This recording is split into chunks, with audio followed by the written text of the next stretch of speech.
Okay. There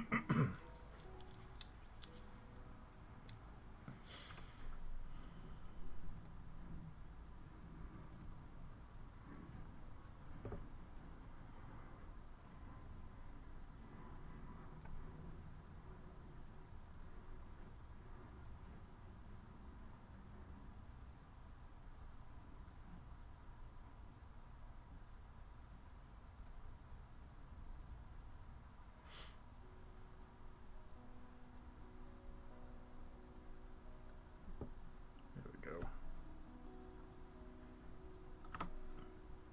Okay, hopefully that works. Hopefully I'm not too quiet. We will find out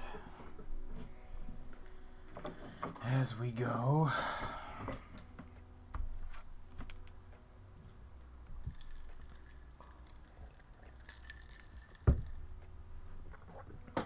Uh-oh. I see Core was talking, but I can't hear. I bet it's on my end. Oh. I heard something. No name. Talcor, welcome in.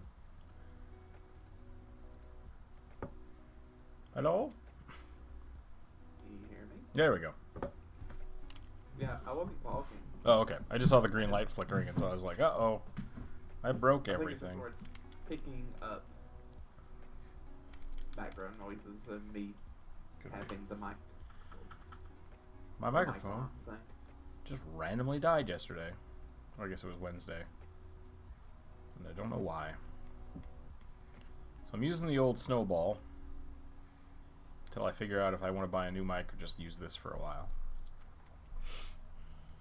So we'll see how that goes. Well, welcome in, everybody. Welcome in. Child is asleep, and I feel like crap today, so we'll see how long we stream, but here we are. Let me switch away from the starting soon, and people can actually see what we're working on today. Marcel, welcome in. Elliot, welcome in as well. Popsicle sticks?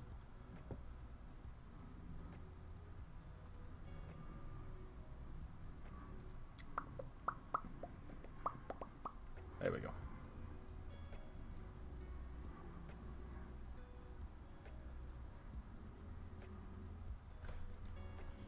I hope everybody had a wonderful week. It is finally Friday. I'm excited. I'm also exhausted. So we'll see how that goes. Oh boy, he squooshed. I did a lot of this last night, so we're gonna burn the candles at both ends a little bit. Gotta catch up. But luckily I am good at stuff. Brian, welcome in. Member for 51 months. Sweet bejeebus. Thank you.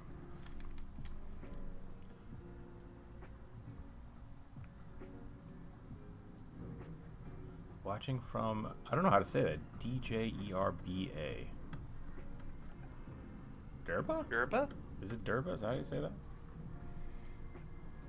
Nice. Where's that? Why are you there?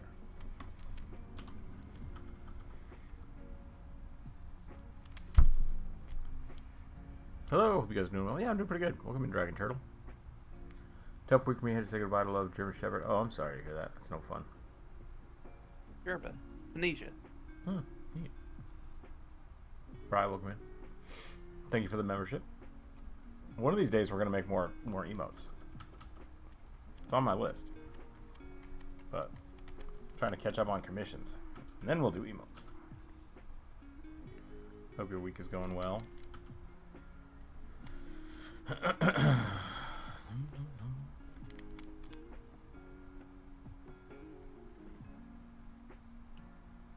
Yeah, Elliot, I'm sorry to hear that. It's always rough having to say goodbye to a pet. Skip Cat has somehow hung on for way longer than we thought he would. So I've been, I spent a lot of last year thinking about that kind of stuff, and now it's like, well, still probably not ready. What now? Yeah, what now?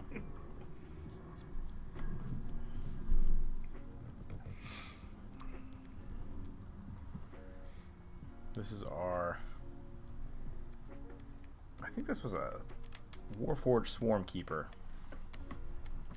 Was the original concept for this.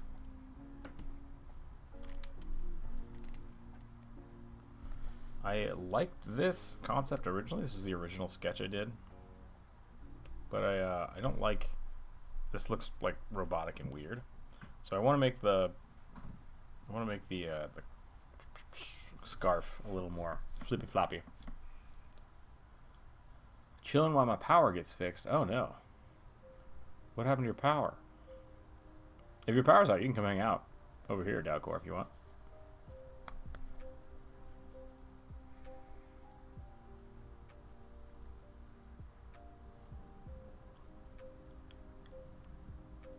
Gotcha. Yeah, big dogs. Big dogs are tough. We already use GM to create better foods, but I think we should make our pets live longer. Like genetically modified stuff? Is that what you're talking about? We do. Yeah. I mean, Skip Cat is currently eating like kidney specific cat food that is... Well, it's not more expensive than what I eat, but like it's pretty expensive compared to like shitty store bought cat food. I used to buy like a big thing of cat food once a month, maybe once every other month for like $20-30. Now I think it's like $100 a month. It's just like, cat, you're expensive.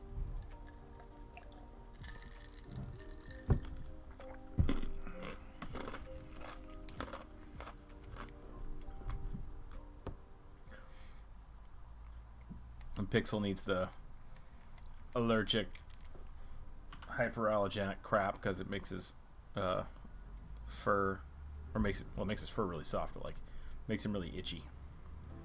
So yeah, pets and kids, man,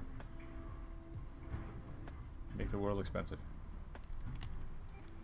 Good garbage, man. It is raining today, which is awesome, which I think is also kind of why I feel like crap, because the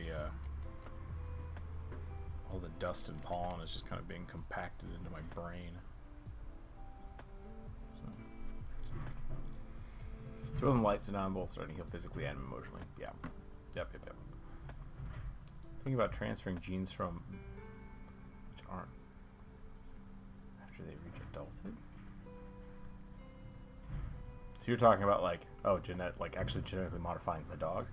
I mean, we could just stop breeding bad dogs too. I mean, like, that sounds awful. Yep. I mean, stop creating dog breeds that are inherently like bad, because we did that. We're the ones that created those. Like, pugs probably shouldn't exist, even though they're adorable, and like Persian flat-faced cats, not healthy for the cats. That's our fault. We just stop doing that. So.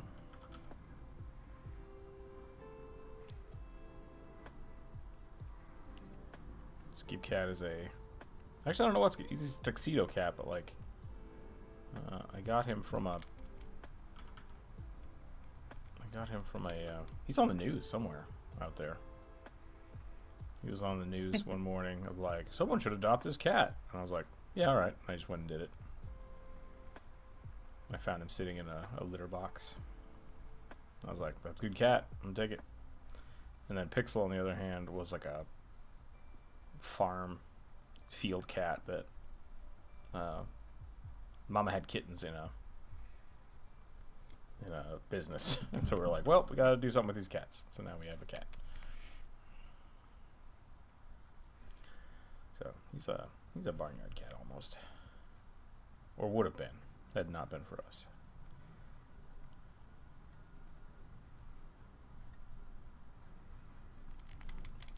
That's how I like getting pets. I'm not a big fan of like dog breeders and stuff. So. Not that I'm against dog breeders, it can be done correctly, but like when it comes to me getting pets, I would prefer to get like a farm mutt, semi-feral animal. Rescue. Sure. Yeah, that's a good way to say it. I like the concept of rescues. German shepherds are vulnerable to paralyzed because they have slipped backs. Yeah. Yep. And you can get German shepherds that don't have that. You just have to be really careful about it. About getting, like, that's the thing about like reputable breeders, is they should be able to tell you like whether or not the parents had, like, how slipped to the back it was and whether or not they were doing that. And yeah, you need to be careful with that stuff if you want to kind of keep dog breeds. So, do the cats have a wanted poster? Didn't check their references. I hope not. I hope not. But he is a menace. Like, Pixel is constantly just destroying shit and eating Skip Cat's food. What a hellion. Yeah.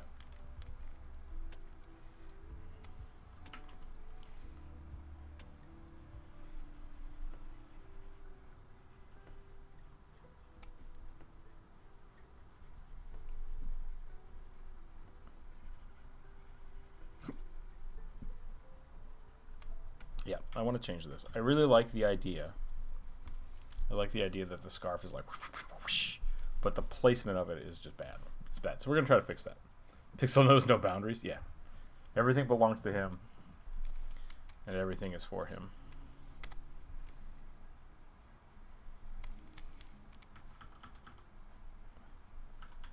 He gets mad when you, like, go to the restroom and don't let him in with you. He'll sit outside the door and just be like, "What are you doing? I hate this. You're hiding food from me. I can tell."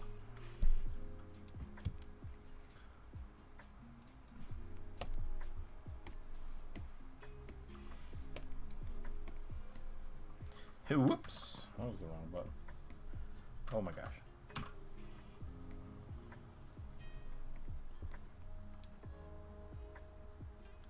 Should we have it be higher? I do like also the idea of him just having like a small cape right here. So that's fine. And then we just need the scarf to come like flooping out.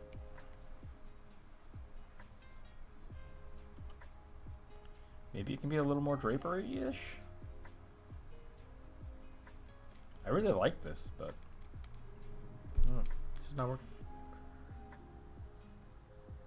Cyborg cowboy gunslinger. Yep.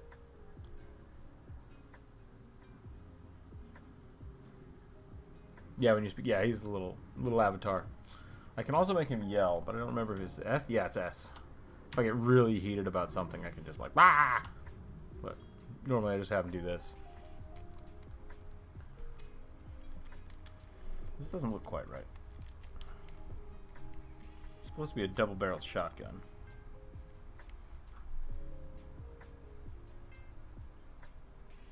I don't think you'd actually see the curve there unless it's tilted backwards. So I might just want to level it off.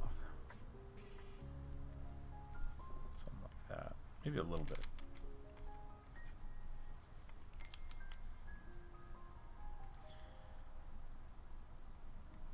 I should just start buying guns and writing them off on my taxes, being like, I need them for reference.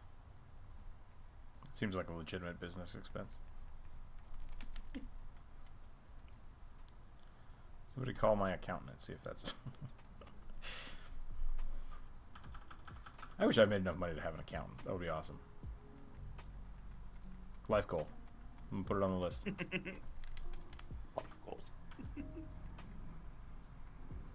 Make so much money that someone else has to deal with it.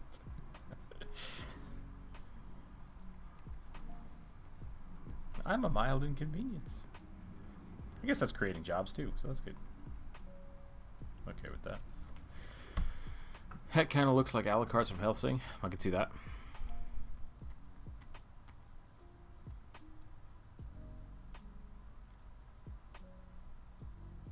Video game companies always need concept art? What do you mean?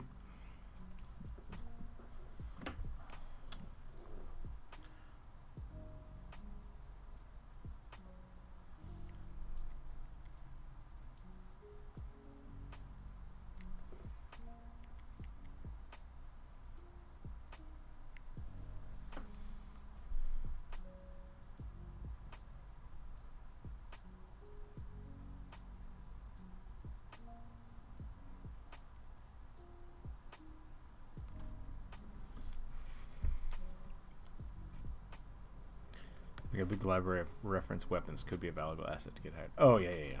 I have a friend that actually did something like that. Not the tax thing, but like he just started. He'd go online and like find firearms, or like go to stores and look at firearms and just make like direct copies of them. It's like 3D modeling real weapons. And that was part of his portfolio. Was just he just had a huge library of like, here's all the different weapons that I have modeled. Like, I think that helped him get a job at Bungie. But that was very specifically a job for crafting weapons. So yeah, just depends on what you're trying to get. Scarf or bandolier? It's supposed to be a scarf. It's supposed to be a scarf. I gave him a belt bandolier.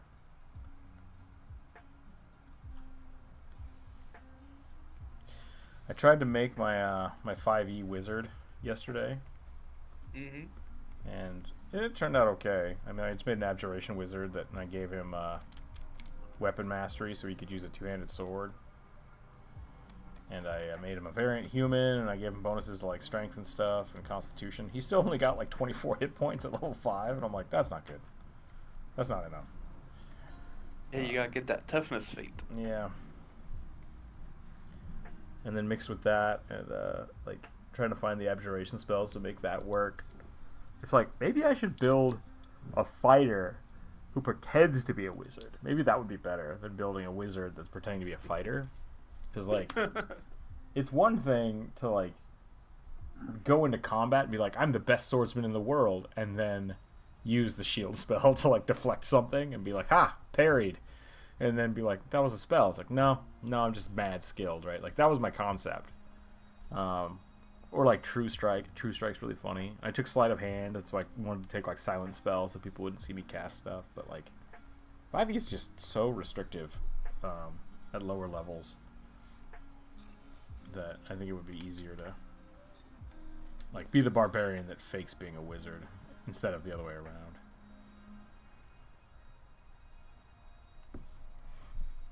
I think I took Warcaster. I think that was the other feat I took. Gotta go, have a good stream. Yeah, no problem, Dragon Turtles. Catch you later. Yeah, because there's really no way of getting, like, extra hit points outside of, like, the toughness feat and maybe a few others. Yeah.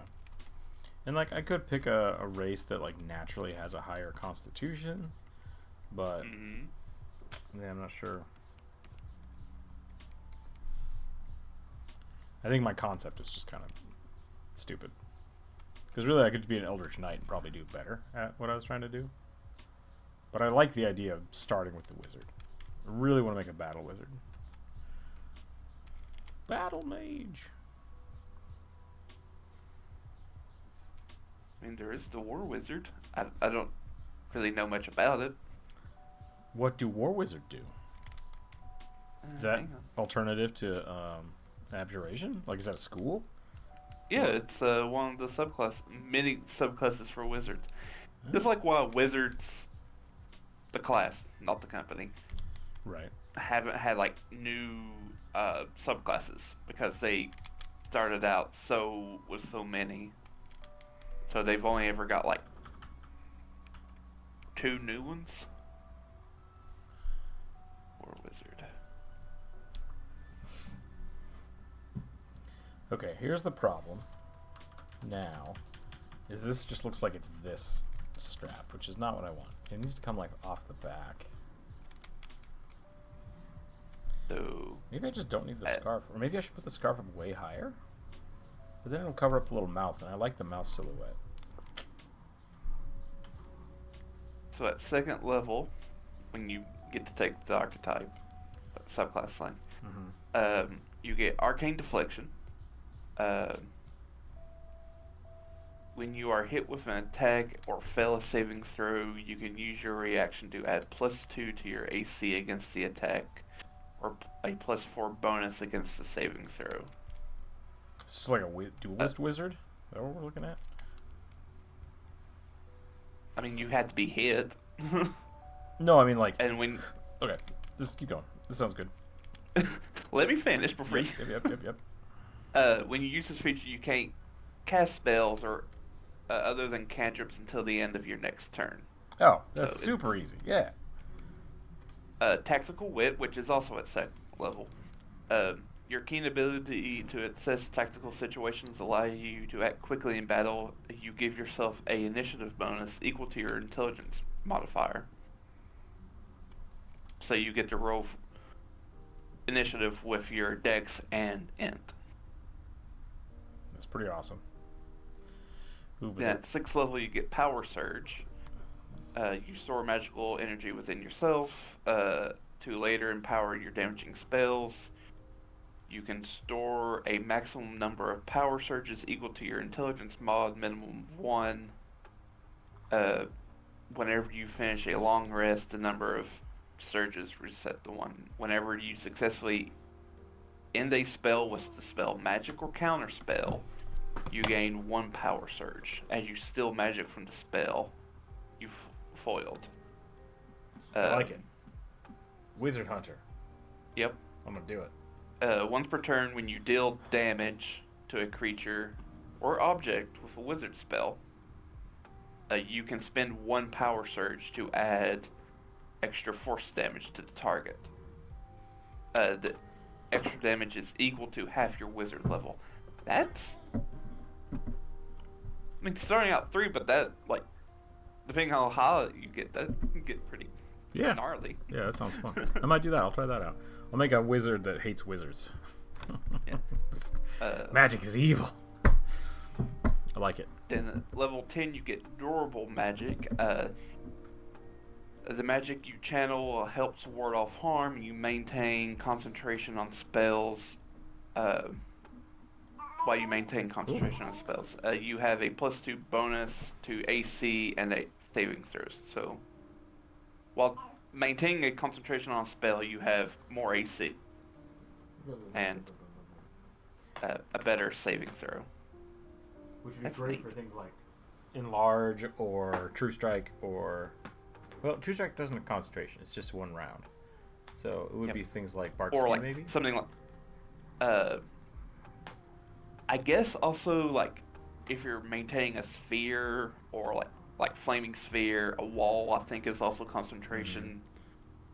There's definitely quite a few spells that you could probably come up with. If you play a Swordsman Wizard, I also played a Blade Singer. I could look at the Blade Singer too. The Blade Singer just always feels a lot more... I want it to feel fightery, right? Not Magus-y, I guess. If that makes sense. Where the Blade Singer, I feel like, feels a little closer to the Magus, where you're like, flaming sword, go! Yeah, So, we'll see. I think I'll that take a was look at it. the intent behind it. Very much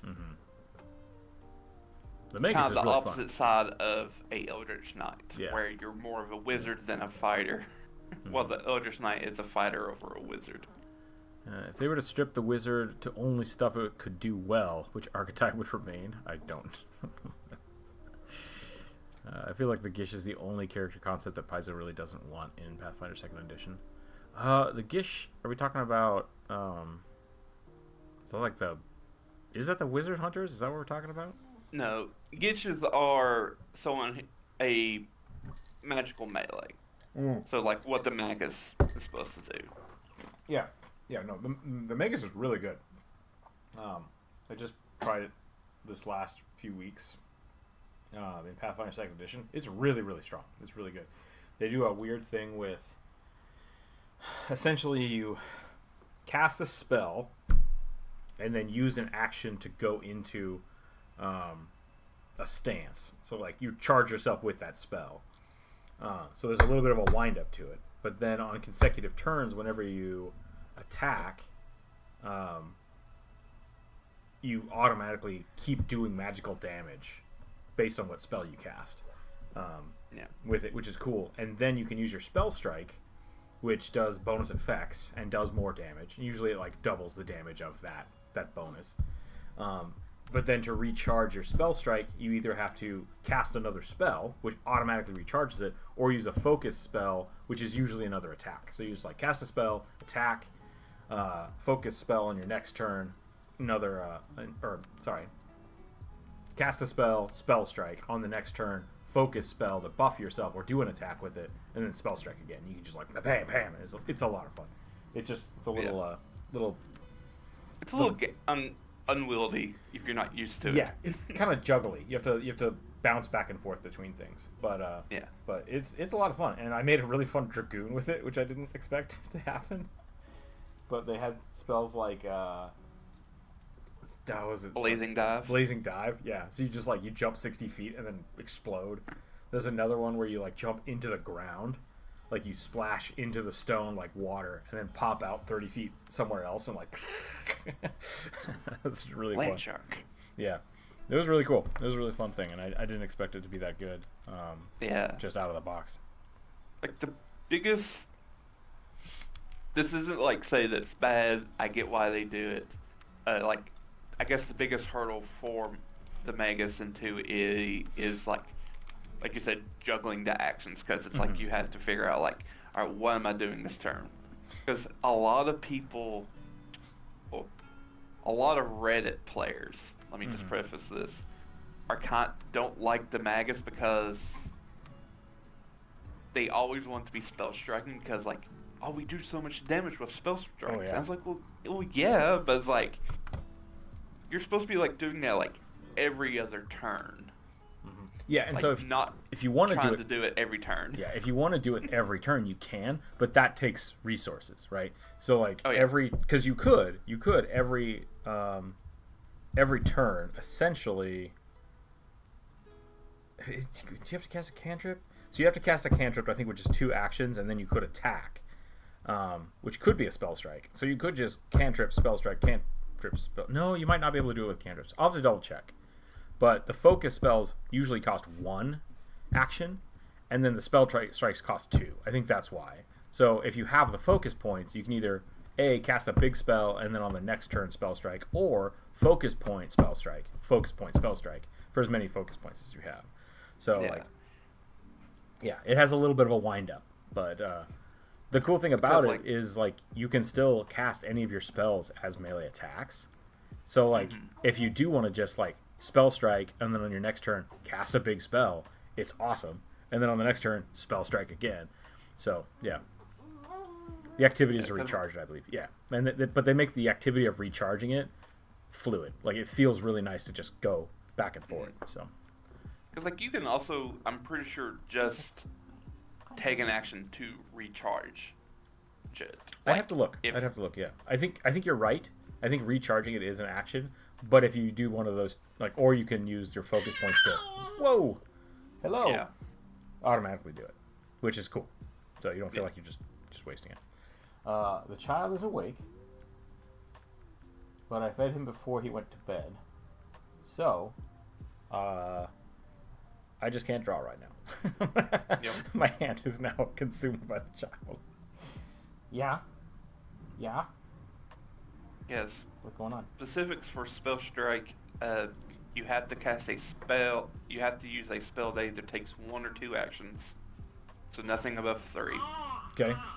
And requires a spell attack roll. Unless you take a certain feat later on, that you can ignore that. And then you roll for an attack with your weapon, as you essentially channel the spell into your weapon and out of it. After you spell strike, you can't do so again until you recharge the spell strike as a single action, which has the concentrate trait. Okay.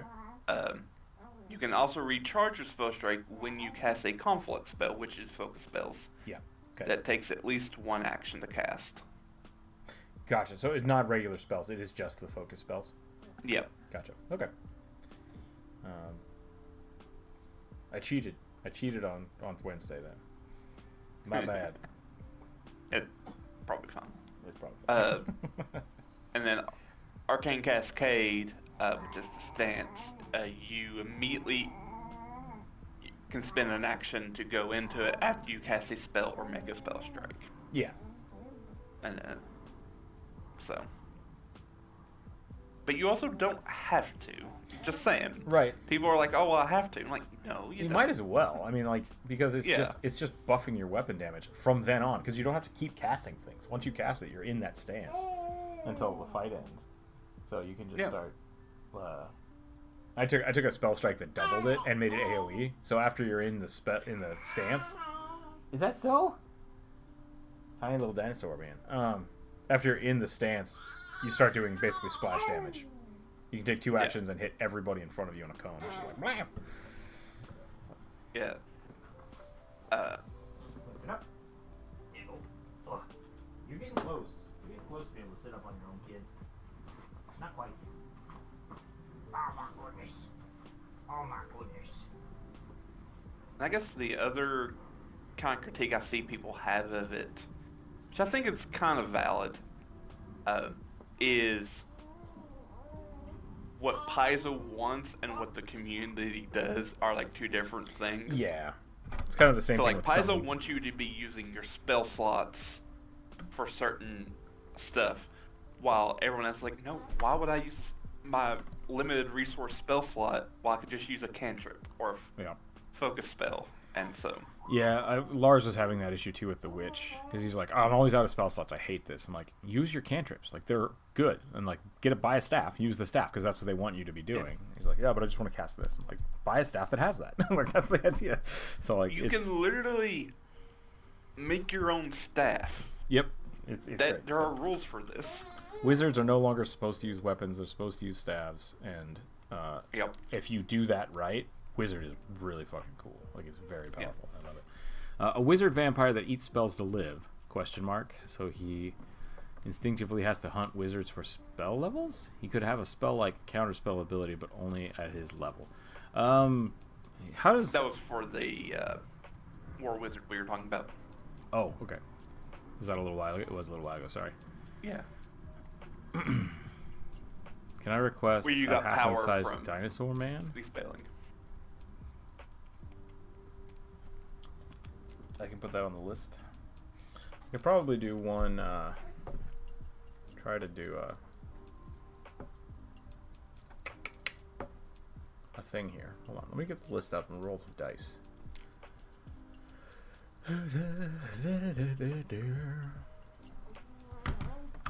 Isn't a halfling-sized dinosaur man just a kobold? Or tiny lizard folk.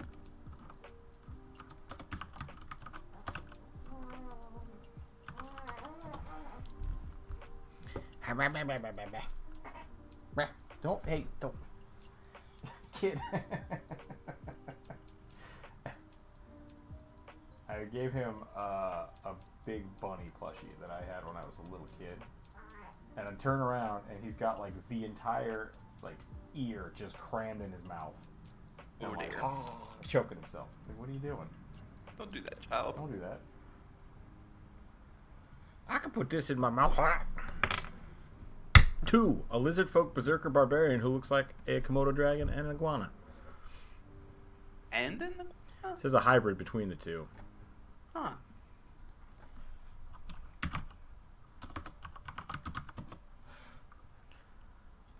Komodo dragons are just smooth iguanas.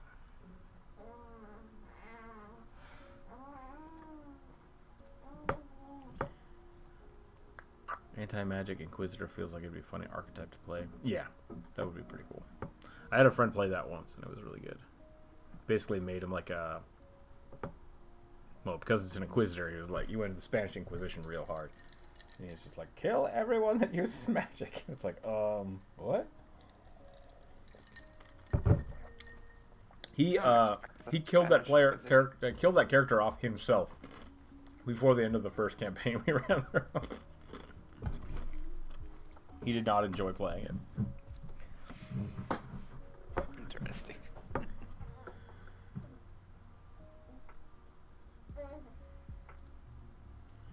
I need to play more games with him. I should do that.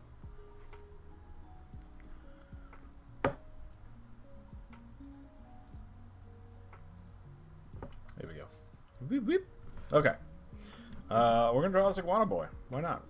Let's do it. It might be a really long sketch. It might be a really quick sketch. I'm going to save this before I break it. Do. Okay.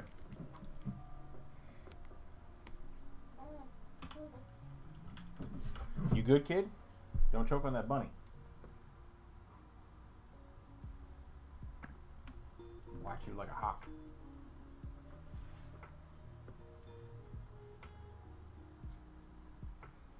You like the score bunny now? Last week he was obsessed with the Sobble. Now he's obsessed with the score bunny. I don't know what happened. I'm so disappointed. Sound like a child's like me. Likes all the starters. Yeah.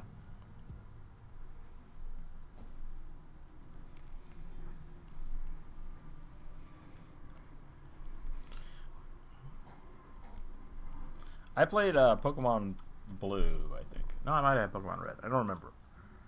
But I played it through once with Bulbasaur and once with Squirtle, and I don't remember which one was the first time.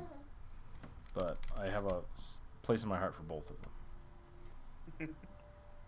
Not Charmander. I'm like everyone else in the world. Yeah. I was born a hipster. I mean, don't worry, I also don't like Charmander. I mean, I like Squirtle because Squirtle, and you know, Squirtle, water's pretty close to ice, but like, I like me a good Bulbasaur. I like the plant folk. You trapped? You trapped, kid? Get him! Get the owlbear!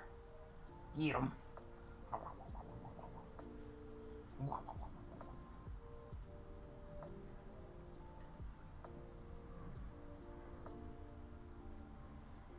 What happened? There we go. Squirtle user? Yeah.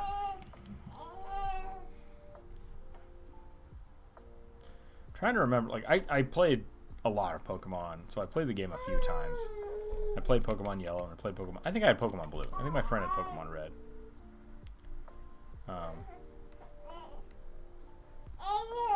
Oh my goodness. Oh right, I can't mute. I can't. Uh-oh. I've discovered a problem. This microphone does not have a mute button. It's a Discord. I'll have to turn off myself in both Discord and OBS. So if I am just all of a sudden not talking for long periods of time, poke me. I might not be here, but I could also do this, I guess. If I use that. Nope, that's not right. Hold on.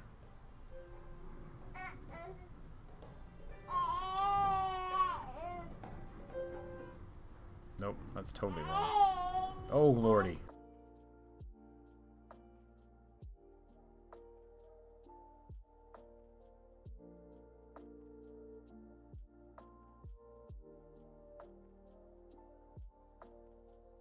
Hello? Oh no. Oh dear.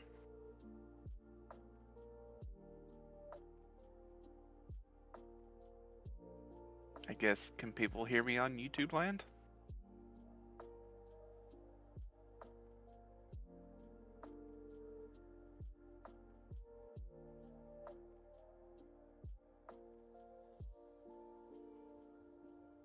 I don't particularly have anything to say.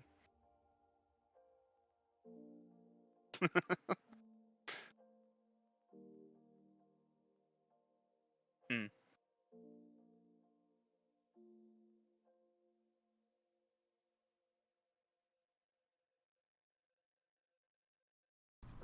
Okay, we're back. Brian, I can't even talk about it because I'm not even that knowledgeable on it. On what? Pokemon? No, on Star Wars. Oh. Star Trek. I mean, we got into a huge fight yesterday about Star Trek, so. Well, I guess it wasn't a huge fight. It's as big of a fight as we get into.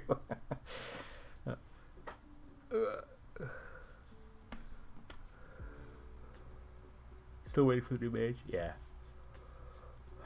I think Corvus would probably just be good at continuously talk about Pathfinder. Yeah, I would just keep rambling on about Pathfinder and Starfinder. The rings thing, dwarves?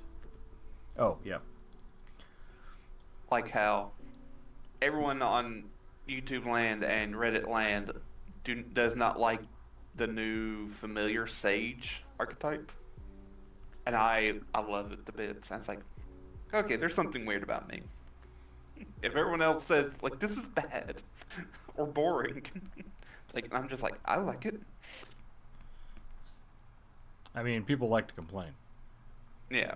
Wait, you said it's a familiar class? What does that mean? So there is in the new Tianxia book that's coming out Okay. just in a couple days, next Wednesday. There's a archetype called the Familiar Sage. It's a 4th level archetype, so you can't take it with free archetype. Because you can only take those with ones who have 2nd level feats. Gotcha. Not a level 1 class. Yeah, not level 1. And so, obviously, you have to have familiar, and you also have to be able to cast magic spells. Gotcha. So you have to like start with a witch or a druid or something, or a ranger. Yeah. Okay. I guess wizards could do. Well, no. Hang on. There are a Because lot of I'm not classes that sure could if it's spells in general or just spells from spell slots, because that is sometimes a distinction between them. I'll be on the floor. Okay. 1 second. Rick is on the floor. Just gushing blood from the child. Kidding. It was a joke.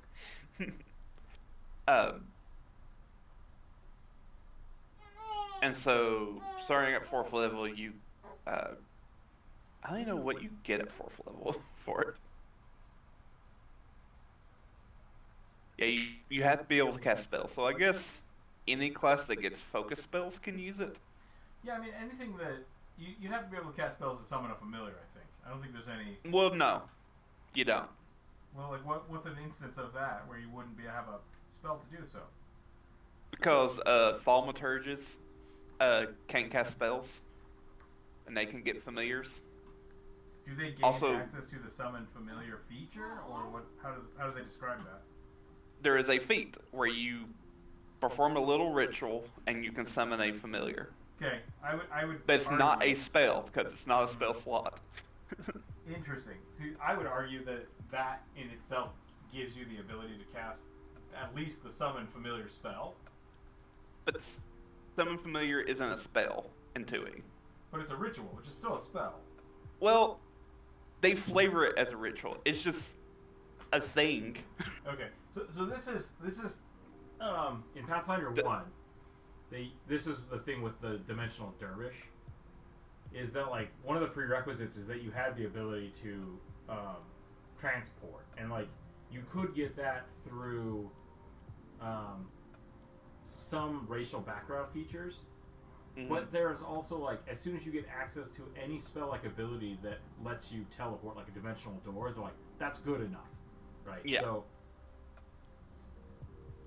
And the reason I would still let the thaumaturge do this. I think if they took that feature. Well, the thing is, they can't cast spells because several of the feats require you to cast a spell. And since thaumaturges are not, like, innately magic users, like, they can get scrolls, so, like, GM maybe will, like, hand wave that and, like, well, you're using that. But you'd have to cast a scroll to activate the ability. I would. Yeah, which that is. It's a roundabout way of doing it, but I think that's legitimate. I'd allow that. Yeah. But the reason why I'm saying that familiars are no longer like tied to like specific like a spell or ritual is because there is a archetype called the Familiar Master, and anyone can take it. There's no requirements whatsoever, and you just get a familiar. It's like a fighter can get it. And like you don't get spells or anything. Of summoning the familiar. Say what? That still has the ritual aspect of summoning the familiar. I guess, but like it's all flavor. You could really just pick up a stray cat and treat it as your familiar if you wanted to. Because like they very much removed find familiar as a ritual or a spell in 2E. So it's just like it's now just a thing that you can get. Hello, Jared. Hi. Rick is handling child. Yeah. You got a tiny dinosaur. Rick, not Rick, but Jared, draw a tiny dinosaur. I don't have command of the screen, unfortunately. But no.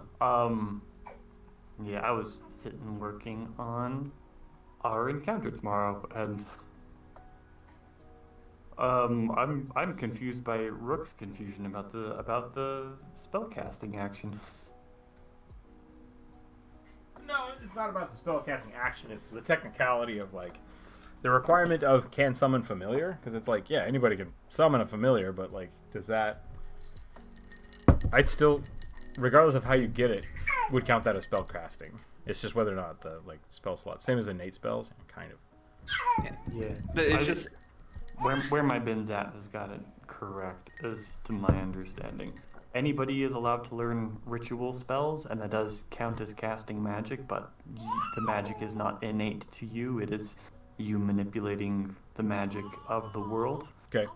And does not require spell slots, like mechanically. It is a completely separate thing.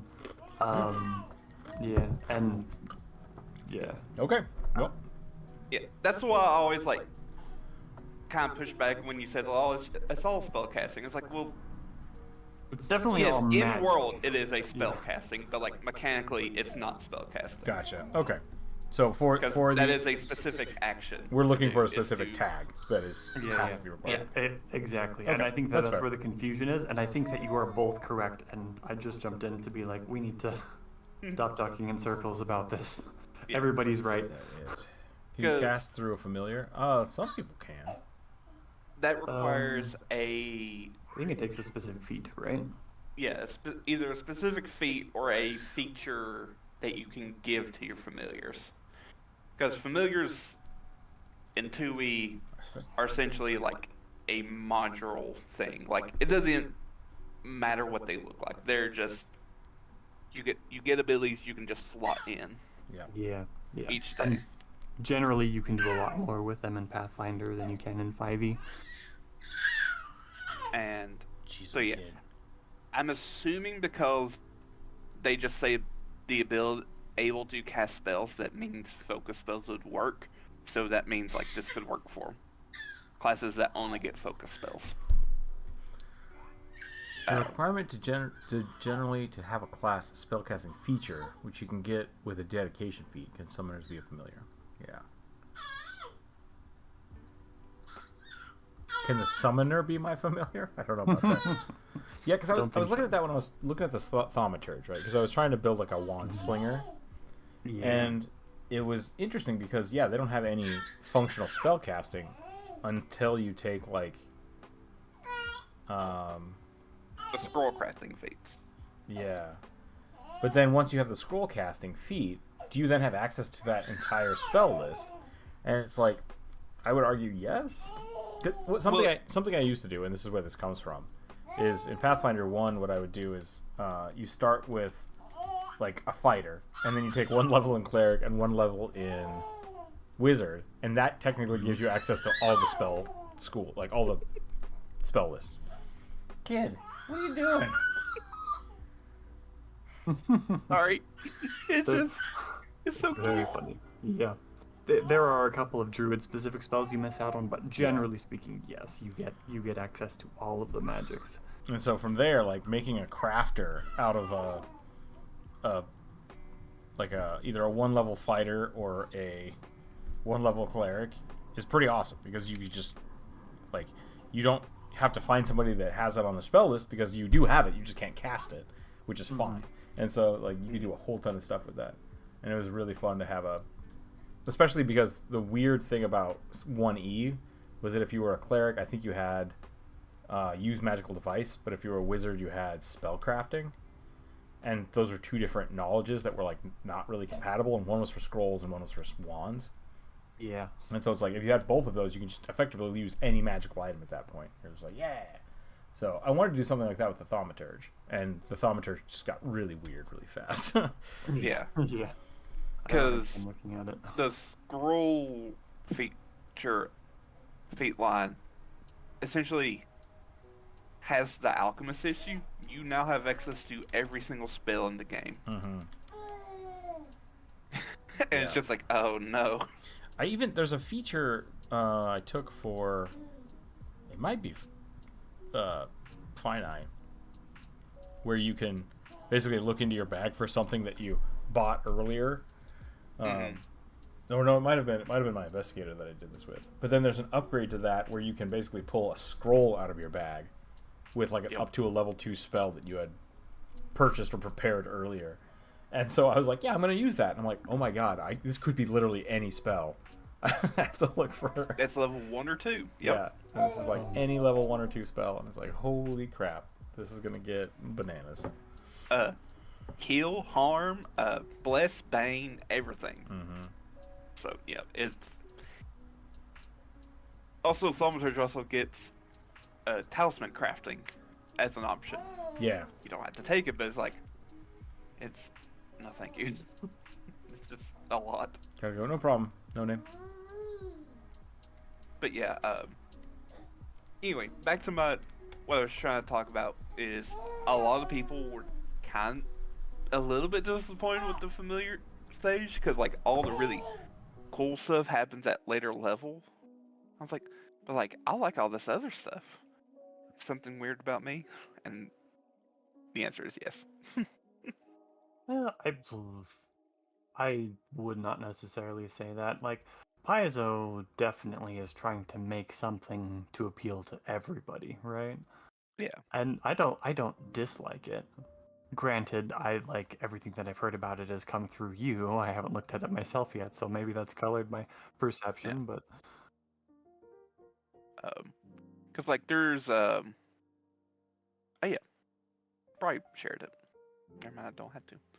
So like there's one ability where you can spend an action to have your familiar do 2 actions that gives you a 10-foot status speed bonus for a round, and like you don't take attacks of opportunity. I was like, that's great. I love that. Is that Like, Scamper? cast giving you a cast of Scamper through your feet? Almost. So like you could use 2 of your actions to cast, or use an action to cast a cantrip or whatever if it's a single action. Command the familiar to do this, in which the familiar will then do 2 actions, and then you can use your final action to run away or get in a better position. Like, what is it? Level...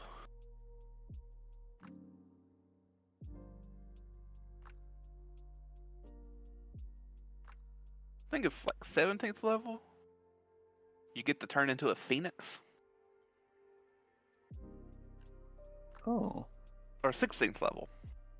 So you and your familiar kind of combine, turn into a phoenix, using the spell a monstrous form, but you have to specifically use the phoenix form. They get a special action. Like a And- phoenix. You can essentially like sacrifice your form to do like a AoE burst, like a little mini fireball that can also like give you temporary hit points. And some people were like, oh, it affects everyone. And I was like, yeah, but you're missing the key part. It's a burst. That means you can move it anywhere you want. It's not an emanation. It's not coming from you. It can come from any point. in around you. So I feel like people are. Can you die and resurrect at full power? That is, I believe, just a feature of the Phoenix form. Yep, Rook. That's exactly what I was thinking. But yeah, I like it because it lets your familiar have really cool like actions. Like one of them lets your familiar shoot out like lightning needles and kind of put clumsy on someone or give them persistent electricity damage if they're wet.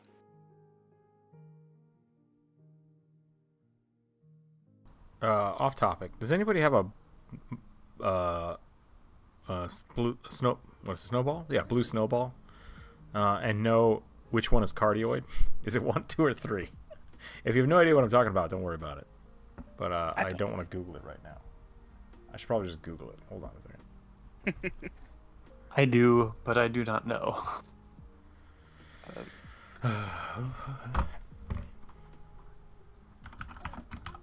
But yeah, I don't know. I feel like I'm one of the rare people who like to say the familiar sage. They also had some new specific like familiars. Mm-hmm. So there's a familiar like it's like physically like 2 different familiars. It's a pair, but they act as like a single creature for everything else. It's like You talking about the summoner? The Aeon summoner? no, it's a familiar, which are different. This sounds like the Aeon rules. It's What? very similar, yeah. But it's Aeon Light, I think. Sorry, keep going, Corvus. Yeah. I don't know what you're all talking about. That's kind of just like I just have to take your word for it. So they're a type of celestial familiar. They take the form of a male dancer with like a bird lower half and a female musician.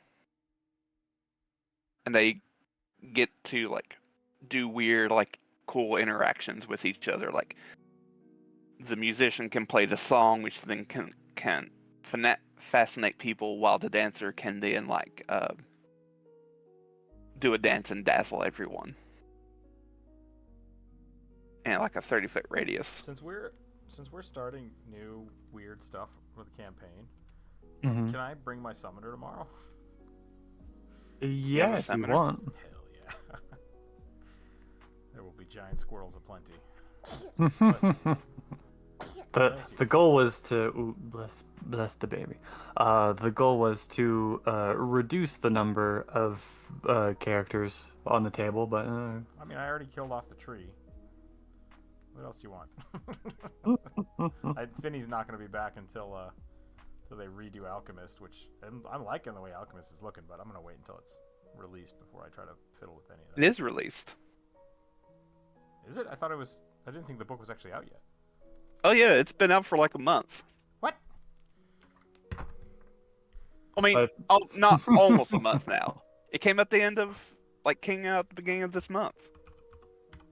I thought just the early release was out, and that's what everyone was posting. No. It's fully released. Okay. Well, It's just not on archives yet because that's a single person trying to take care of everything themselves. Let me double check and see if they. and Paizo's see if they cooking. added it. Yeah. Jiggle, jiggle, jiggle, kid.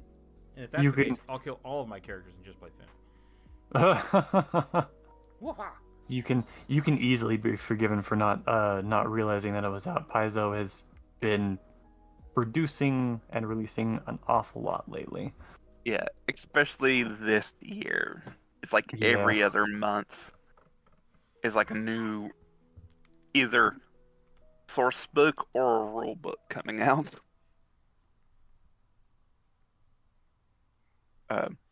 They added a new ability that you can give familiars called kindling, where you can sacrifice the familiar to bump up your damage, specifically fire damage.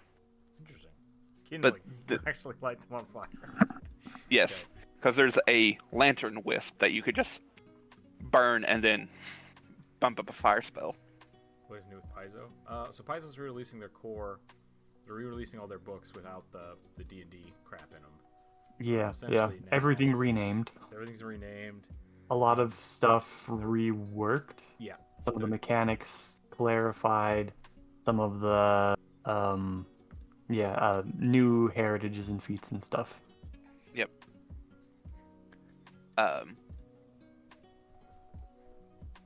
Going back to kindling, there is a new specific familiar called a shikigami, which are paper familiars. Kid, you're not allowed to eat the microphone. And they're very much meant for you to be like running through like paper. They even have like a feature called mass produce. Because normally if your familiar dies, it takes like a week, I think, for you to get it back. Don't eat the microphone. Let go. Nope. But with shikigami, you can bring them back like at the end of the day. Pathfinder, second edition. And with shikigami, you can like write a little seal on it and use it for kindling, but for any element. Oh, Druid, are you in the world? No, not right now. Okay, I'm gonna update. I've been trying. I try to get all of my ducks in a row outside first, so that then I can just, so that I don't have to be in anybody's way. Yeah. Heal with Scotch tape. I think that's not. I mean, works, right? The mending spell is just tape. Mend, maybe.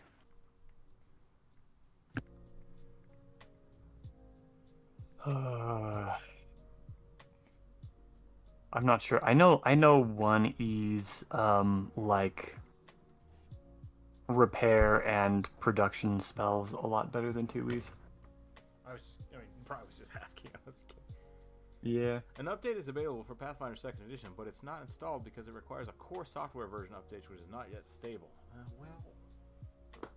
Donkey balls. Sorry. Play a Sobble?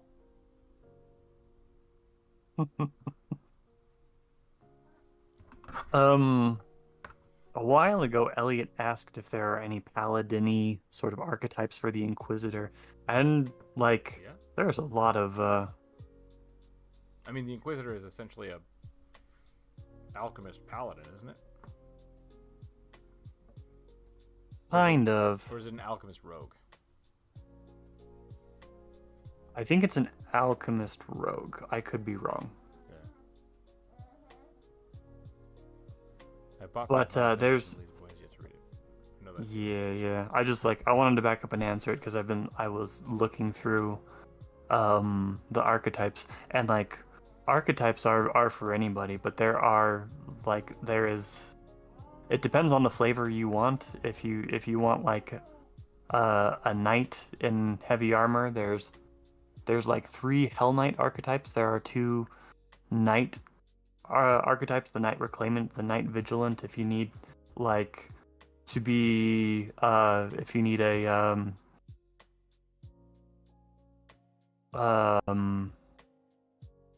divine patron, there's the blessed one. There's a whole bunch. Yeah.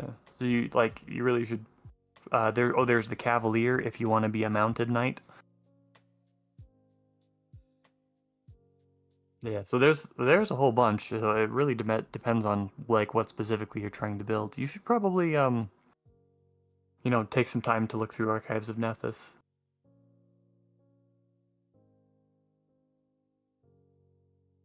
I just wanted to make sure we addressed that.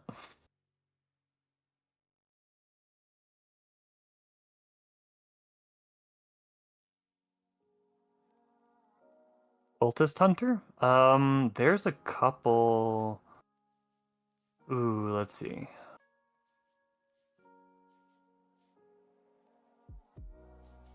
So there's a couple that are very clearly built for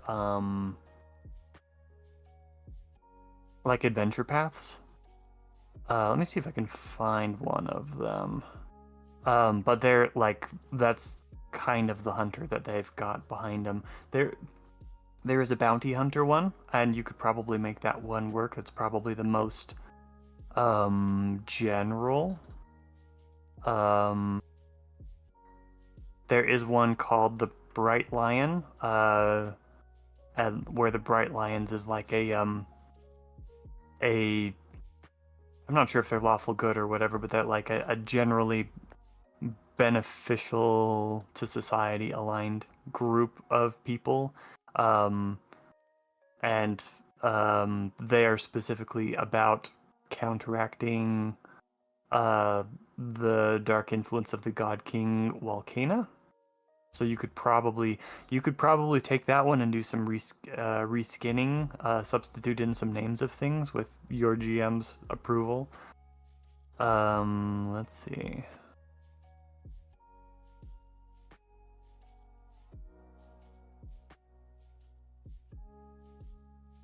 Oh, I always forget about the demolitionist. There is the Edgewatch detective, which is pretty cool. That would be very interesting in leading into the like tracking and like investigative aspects of the Inquisitor, I think. The paladin side would be for smites. I'm not sure you're gonna find anything exactly like that because there isn't. Yeah, Pathfinder doesn't have anything quite like 5e's smite. I just want to. This is my life right now. Yeah.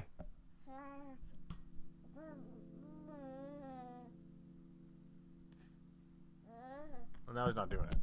He was just screaming into Sobble, going wow wow wow wow wow wow wow wow wow wow.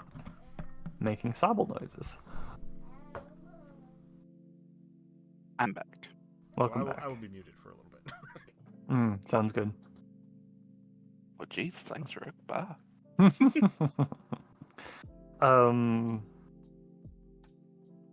Corvus, have you looked through like the archetypes, and have you seen anything with like a paladin smite sort of ability? Because there's a couple of things. There's like the exorcist, there's the ghost hunter, and the ghost eater.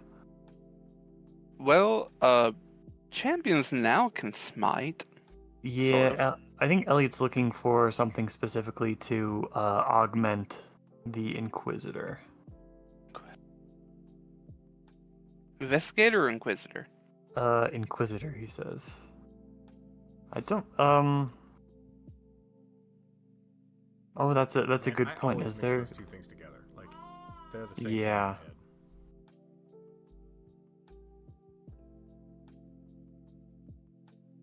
Closest center. Side. Let's see.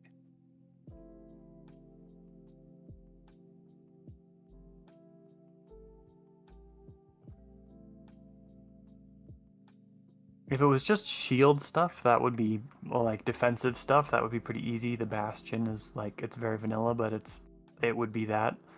Yeah. There is. I guess you could maybe like multi-class into cleric and like if you're like starting as an investigator or something, multi-class into cleric. Be a little mad, but Yeah, and Uh, or yeah, or you because could. there is a smite feat. It's just called strip smite. Okay.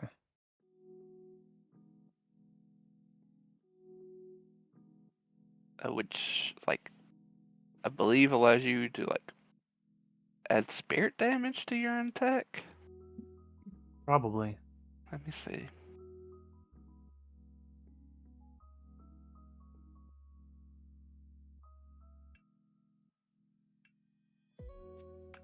Channel smite.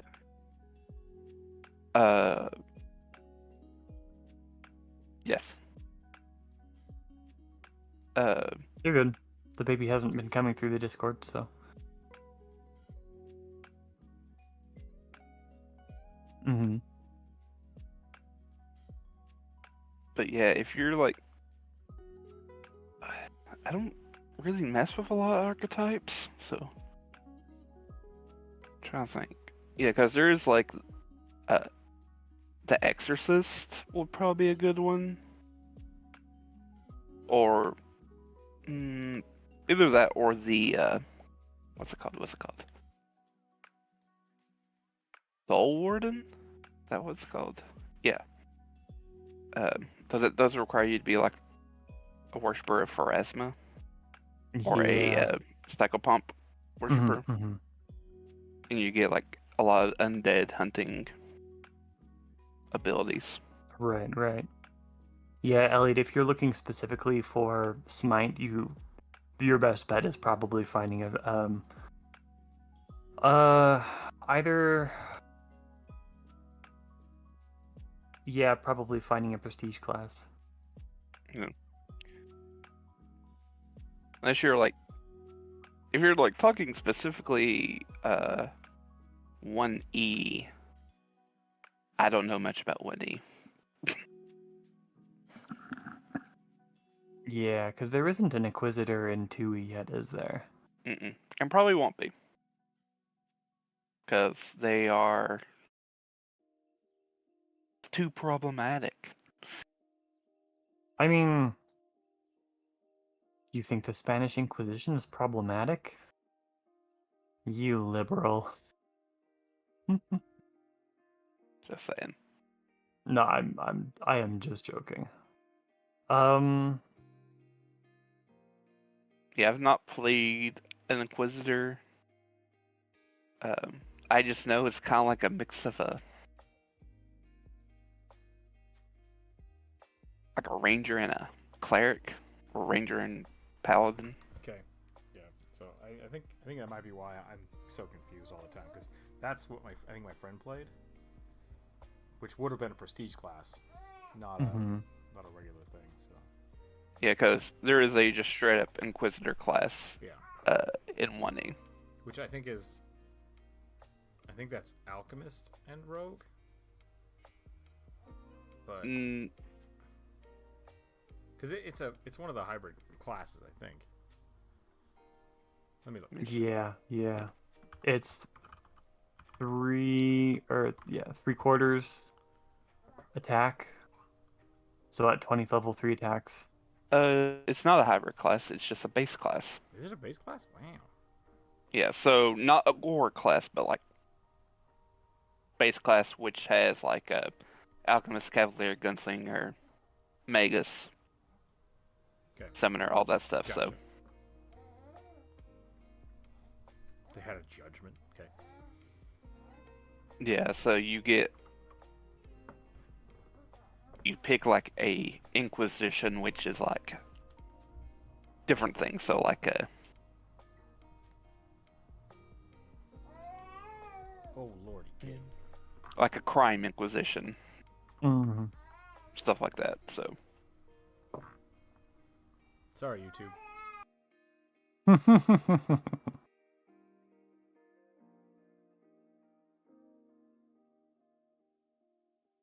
I'd say don't worry about it, Corvus and I got this, but I'm not sure that our conversation is being any more interesting at the moment, actually. Yeah.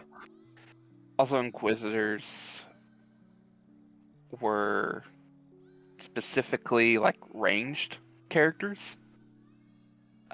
You could only you only got training in simple all ranged weapons like crossbows, longbows, repeating crossbows, short bows, stuff like that, and you're familiar and the favorite weapon of your deity.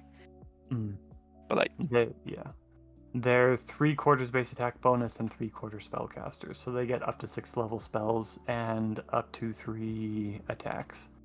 Yeah. Which I guess that's like the rogue. The rogue doesn't. No, the rogue is. I think the rogue is 3/4 attack, but they don't That's have what I meant. spellcasting. Yeah. So I guess Yes, more like but- a ranger then. Yeah, a little bit more like a ranger. Although I think rangers are only half spellcasters and they only get up to 4th level spells. And have full base attack bonus, so 4 attacks. Yeah, the way things are balanced are kind of weird. They have a fair amount of interesting They had favorite enemies. Yeah. Which is the part that was kind of like the I ranger. forgot about that. So Okay. 'Cause so they're a little bit one like was a Ranger Slayer, Plus. right? Like those were the two. One was martial, one was a caster. I think so. I'm not sure. I feel like that and the Slayer were kind of like the ranger variants. Like now that I'm thinking. About Yeah, it, those ones. or at least that's what they felt like. Yeah.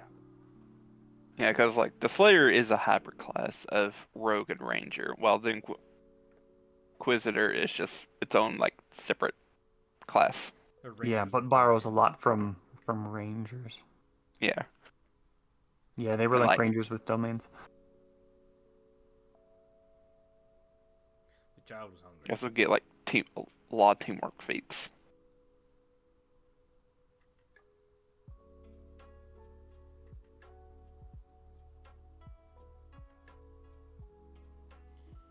Yeah, kid.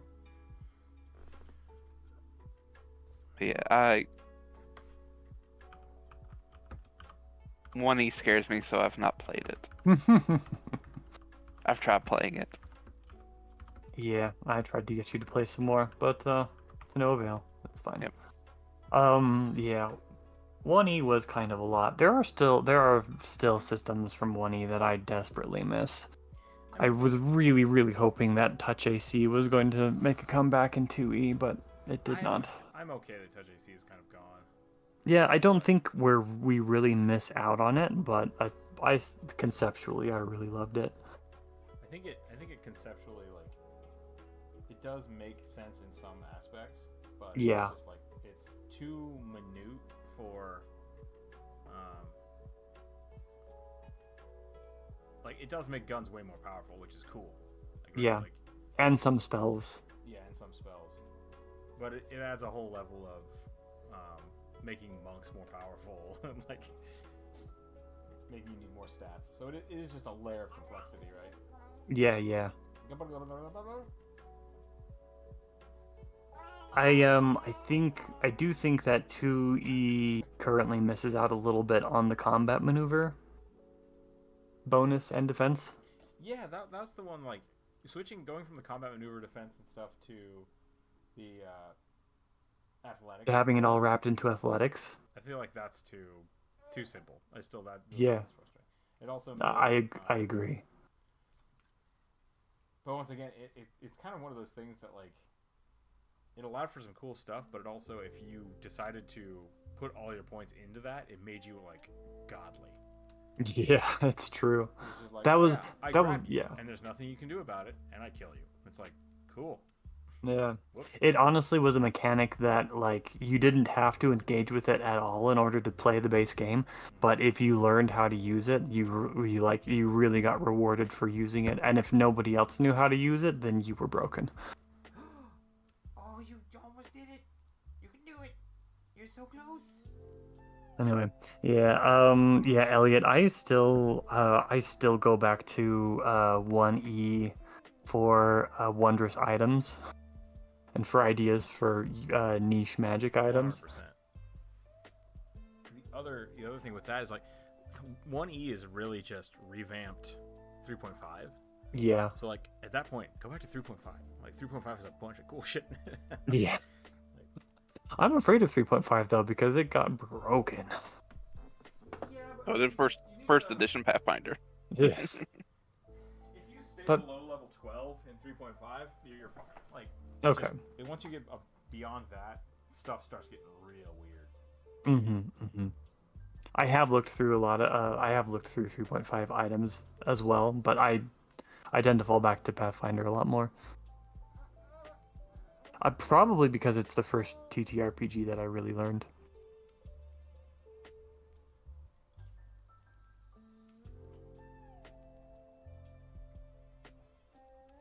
Still won't play the Arcanist and Blood Rager in 1E.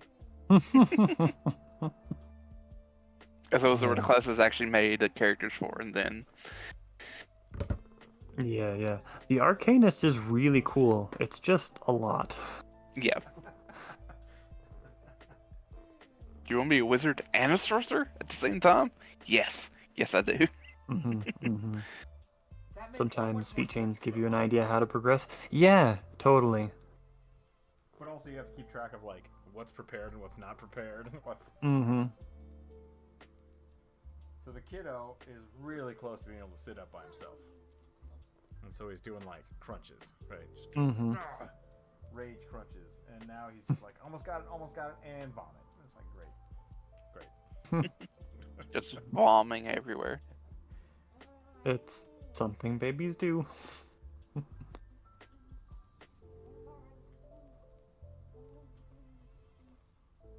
I think the reason why I wanted to play Arcane is because I already had played 5th edition beforehand, and the Arcanist kind of has 5th edition prepared casting.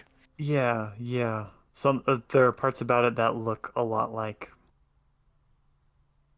that look more like wizard casting. Yeah, because in it's 5e. almost like a weird blend of prepared and spontaneous casting, Mhm. which Just part of the reason it gets so complicated.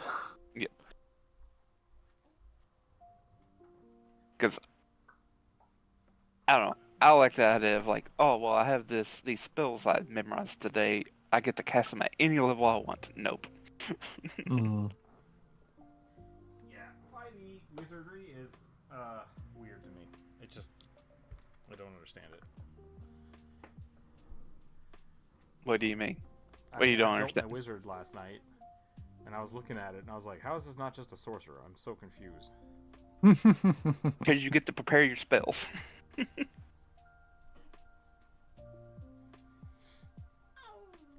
Maybe it's D&D Beyond then. Maybe D&D Beyond's the weird part.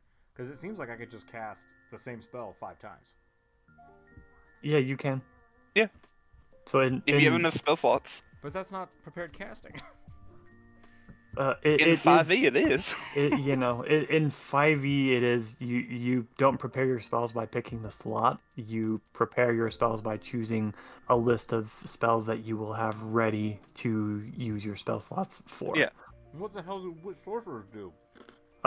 They have a small list of spells that they just innately know, and they can cast any of them at with any of their spell slots. So they have a shit So- ton of... So Yeah. weird. So So wizards just have the ability to learn more spells, wizards know and then more they're spells limited to than how they many cast. that they can how many they can choose that day. Got it. Okay. Got it. Yep. Because to me, it does not make sense that, as someone who came from 5e, Mm-hmm. granted, not played a lot of it, but to me, it makes sense. Like a wizard, when they any of them, like, well, I have memorized these spells today, then I should be able to like slot them into any spell slot that I need them to be at. So if I need a higher level healing spell, if I'm a cleric or druid, like, okay, well, I need to use on my higher level spell slots, not the spell slot I prepared it in. I don't like that. Yeah. Well, I mean, it is much more Vancian to say you choose the spell and it goes in this slot, and Yeah. how it is put into the slot is the way you prepare, and that's how it's cast. And that is like, I mean, you've heard me gripe about Vancian magic. There's a lot about it that I don't like because it does feel so limited, but like at the same time, like as much as 5e is simplified, I have also seen spellcasters take significantly longer to figure out what the fuck they were going to do on their turn than prepared spellcasters in Paizo, because the in Pathfinder, because prepared spellcasters in Pathfinder have significantly fewer options, and it's just this is what's prepared. Go. 1E cleric is like what I played the most of. So like I really like it. What you do is you prepare spells, right? So you're like, oh, in level 3 today I can cast Enlarge Person, I can cast Bless, I can cast Remove Curse. But because you're a cleric, you can decide, fuck that, it's a heal spell now. Yeah. Fuck this one, also a heal spell. Yeah. And like, I'm gonna cast that one normally. I had a lot of fun with that. That was really nice, because then you didn't ever have to prepare heal spells, because you just all of your spells were heal spells. It's like, yep, I dig it. Yeah, I had a similar experience, except I mostly played Druid, and Druids get summon Yeah. That's a thing that they still have. At least Yeah. druids do. Yeah, I think it's a Yeah. feature for one of the clerics, right? I believe so. Because I don't think clerics can do that anymore. Because, like, you just now have, like, I'm pretty sure set jump ropes. castings. I'm pretty sure jump ropes type of paladin can. I think the life cleric can do that. They have a special feature to do that, but not all of them can do it. Well, there is no life cleric in 2E. Are you You only have... sure? Yeah. No, I thought you were You- talking about D&D. So you're No, I'm saying- talking Oh. about in 2nd edition Pathfinder, druids can take a certain feat where they can like have like summon animal or summon plants, and like sub that out. Like you can take one of your spells, sub it out for that one. Like if you need to summon a creature or whatever. Mm-hmm. Clerics now, you just have two choices. You can pick either the Cloister Cleric, which is a more spellcastery type of cleric, where you just cast spells, you don't get armor, and your spellcasting proficiencies gets higher. While you have then the War Cleric, which is then just your spells don't get as high. I think they only go up to expert proficiency. And like your get like a master proficiency in like simple weapons and your deity's weapon. And you Okay. get armor.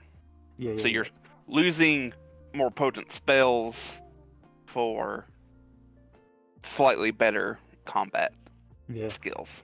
Forbes is correct, and I was wrong. The way they do it now is they don't make clerics substitute spells. They actually get extra heal spells at their highest rank. That's Yep. the divine font, right? I think Yeah, exactly.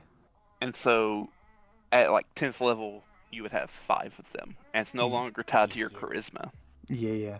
which I am happy about. Because that charisma always got in the way in me wanting to, like, when I was like coming up with like just build theories, I was like, stupid charisma getting in the way. Like, I don't want charisma. I thought Rook was mocking me. I was like, geez, thanks, Rook, real mature. Sorry, no, I'm talking. But Sorry. Where? Somebody call an ambulance. What a whiny Yes. No. I think I'm done with this lizard boy. I'm gonna go back to the cowboy. Sounds good. I like his face. I tried to make him like Evangelion. Yeah, I see a little bit of that in the shape language. alright, yeah, you get also to pick between harm or heal depending on your deity. Because some deities let you pick both. Yeah. Then you can take a feat and called Versatile Font, which lets you prepare both of them at the same time, which is kind of neat. Boo! Make people take choices. Huh? I said, boo! Make people make choices. Well, it's just like there are deities that were like, you can heal or harm with my stuff. Yeah. You do still have to make choices, Rook. You have to choose between the feats, all the animal, or I don't know what's one that's actually useful. I've always wanted to make all the animals useful because Tyson had it. I'm gonna show up tomorrow. But yeah, like it's just like when you making your preparations, if you have Versatile Font, you can like prepare one of your Divine Like, Font you choose spells it for the as day, though, right? yeah, I think I did see that. because you and specifically requires you for your deity to be able to give you both. You can't just like, oh, I want to harm people because I want to. Should have picked the right god then. Should have picked Nethys. Because Yeah, what I used to do with Nathus is, for Doc, is because I could swap everything out for a heal spell, because you have to choose one of those. And you just prepare all of the, like, all your spells are harm. And then, like, you have cat to, like, cause minor wounds or whatever the hell it's called. And then you could swap that out for a heal spell, so you essentially got both anyways. You just had to prepare one of the, you had to prepare the other one. So, yeah. There's also a feat for clerics. I think only clerics. Yeah, I think it's only clerics that get it. Can't remember what it's called, but if you are sanctified, so if you've like, you're holy or unholy, you can use your divine font spells to like damage the opposite. Yeah. So even if it's heal, you could use heal on a devil if you're holy, and still damage it with the heal spell. Right, and that used to be... It doesn't heal I think them. you can still do that now? Well, it just got released when they did the new sanctification rule stuff. Yeah.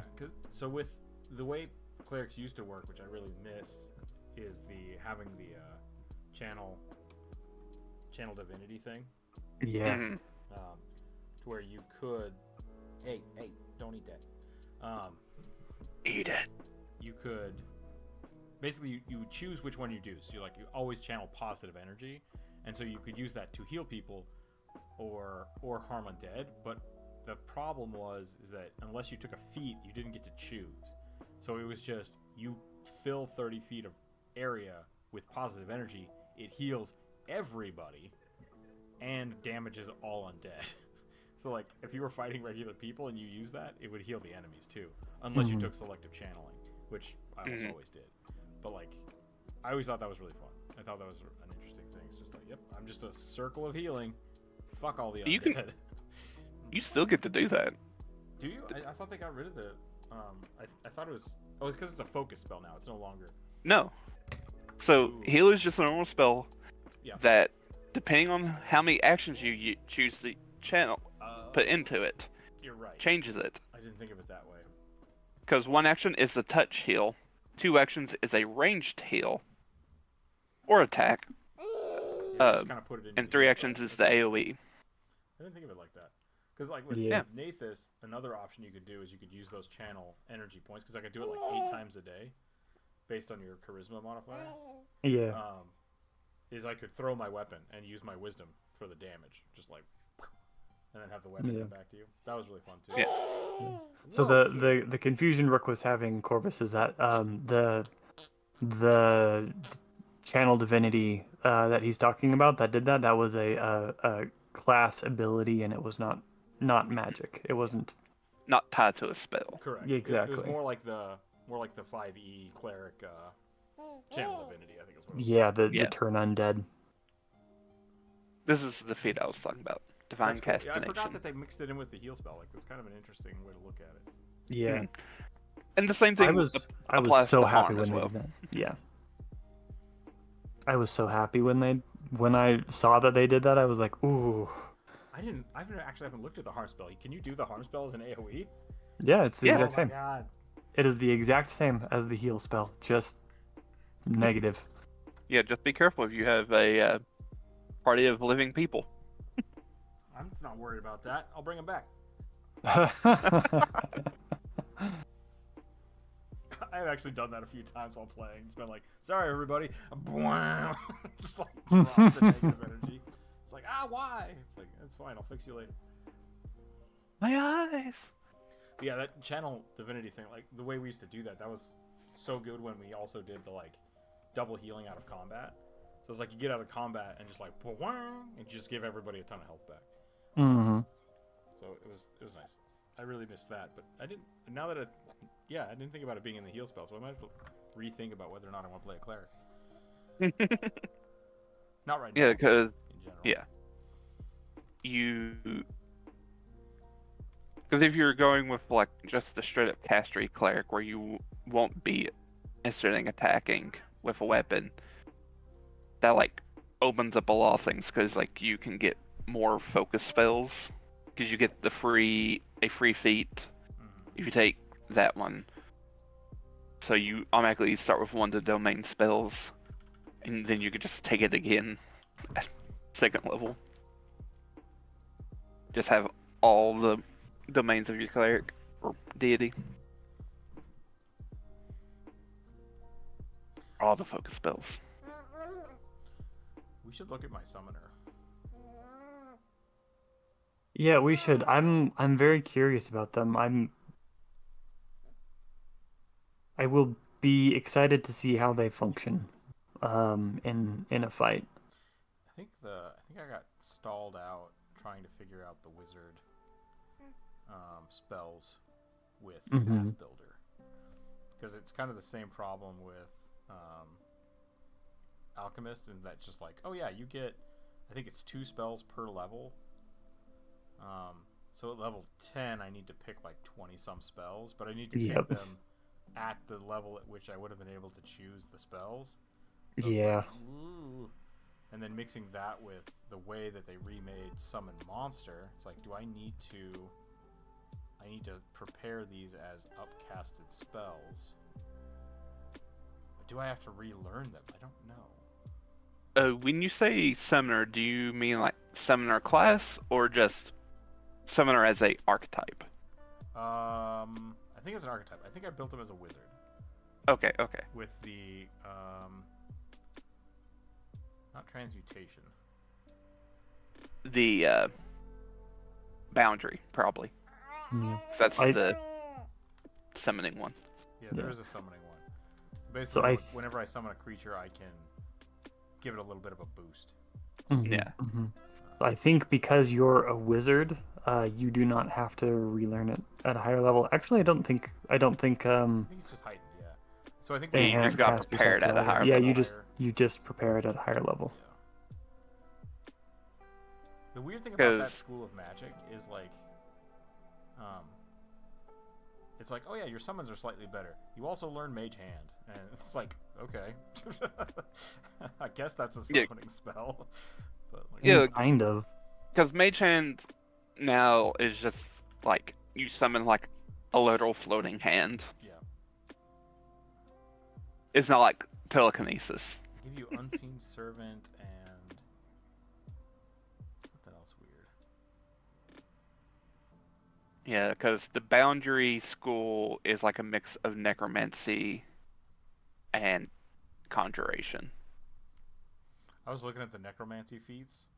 Some of them are pretty fun.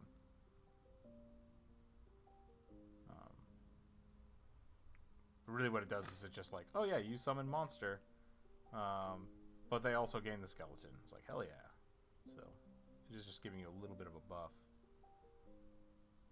And you can animate dead as a ritual. Like, Yep, because that's like, I think the only way you could actually have like undead now is through the ritual.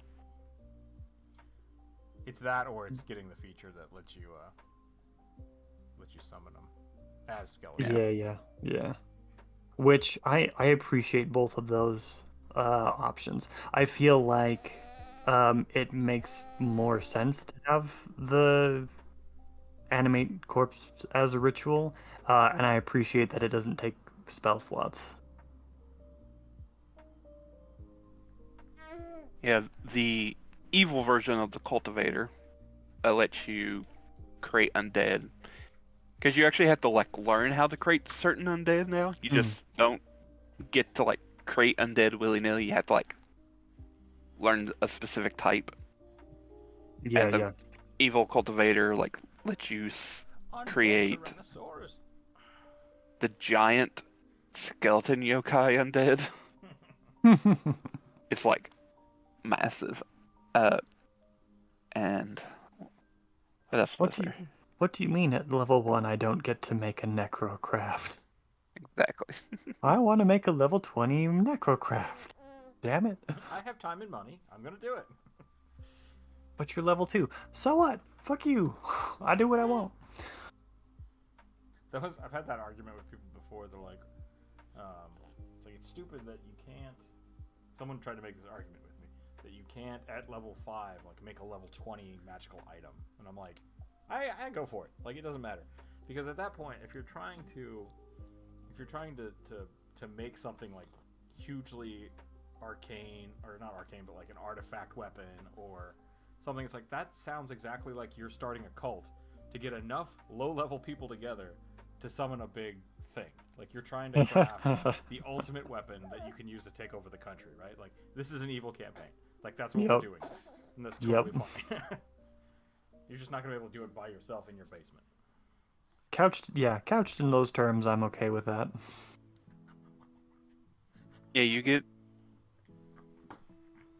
some the giant skeleton. You get to create a Jingshi, which is a type of vampire, and a Sway Gay. I don't know. It's another type of undead that was in the World God, Tianxia World God. And these things will become minions for you, because two of these are intelligent undead as well. So, ooh, that's cool. Oh, that was the other thing I looked up. Zevo, hello, welcome in. Welcome in. Howdy. Apparently, summoned creatures count as minions for the respect of like the minion summon spells, not summon spells, but like effect spells.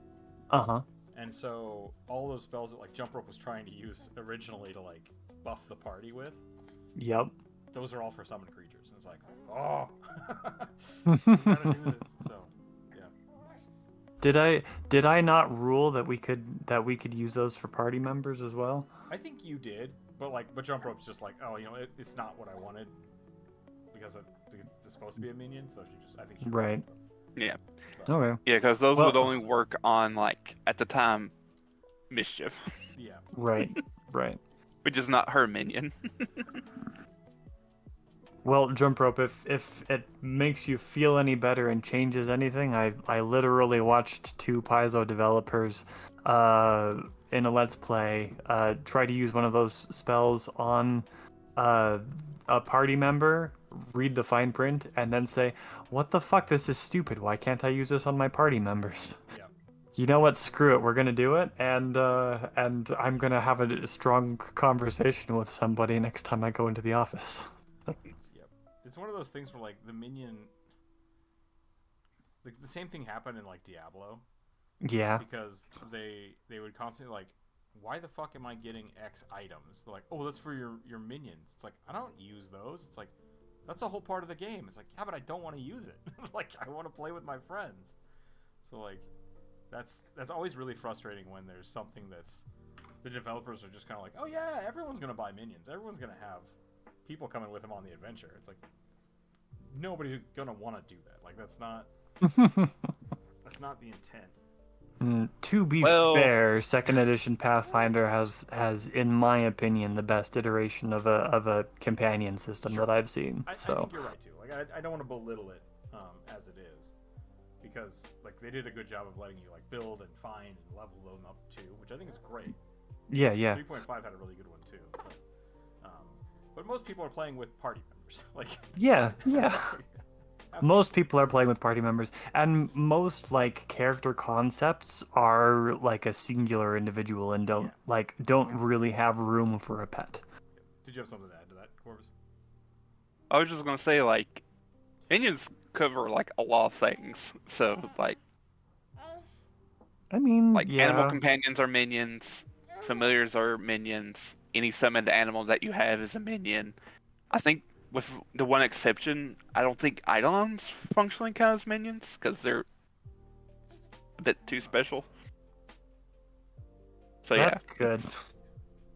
I think the issue is like yes, minions, but not companions, and some of the spells are companion specific. And so I think that might be the weird caveat to it. Yeah. But you're right. Like it makes total sense for it to work on your party. Whoa, kid. Whoa. Hey. What's up? Eidolons are neither summons nor minions. Yeah. Yeah. Hint, I don't think they can even be like banished. They're neither. I don't think so either. I think they are specifically companions. I mean, it might be an extension of the player. I'm not sure. Yeah, it's a bit vague on like what they mean by it. Well, they still function like an animal companion generally, right? Like, so it's Well, it's yeah. still between the two creatures you have 4 actions. Well, yeah, like if you see how does it work? If you use all your actions, your Eidolon at least has 1 action to do. And then you can give up a action to have the Eidolon do something. Like you give up an Yeah. action to give the Eidolon 3 actions, I believe. I think it's Or 2 one actions. action to give them 2 actions, or 2 actions to give them 3 actions. Yeah, that I'm not sure. I believe because action economy is a dangerous thing to fuck with. I believe the most you can do is if your companion or Eidolon is hasted, the most they can have is 4 actions. Which makes sense, because you're essentially casting a haste spell, but Yeah, splitting yeah. your body into 2 things. Yeah. And I appreciate that they've I feel like it's pretty well fine-tuned. And I very much appreciate the game balance of it. And you also like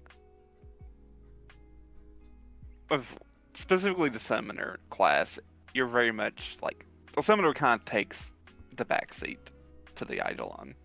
Like Well, you're not going to yeah. be casting a lot of spells because Yeah. you just don't got that many. So you're mainly just going to be like spending your actions for tandem actions or commanding your summon. Yeah. Which is good. You okay, kid? Oh my set. Meh. But also those rules also apply to familiars where you can give a. I think you can only give a familiar 2 actions on like an Eidolon or animal Mhm. companion. But with the Eidolon, you like one of your base features is act together, where you can take an action and you can like both move at the same time. Mhm. So it helps cut down on the bloat of action economy. Yeah, yeah. Which That- is good because second edition Pathfinder is bloated in some ways. yeah. Because then it would just like probably not be the funnest class to play if you couldn't like have feats and actions that could cut down on other actions. Yeah. Like the reloading actions for Gunslinger. Exactly.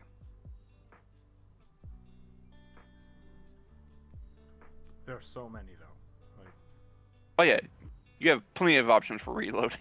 yeah. I want to reload and kick that guy at the same time. It's like, you can do that. Yep.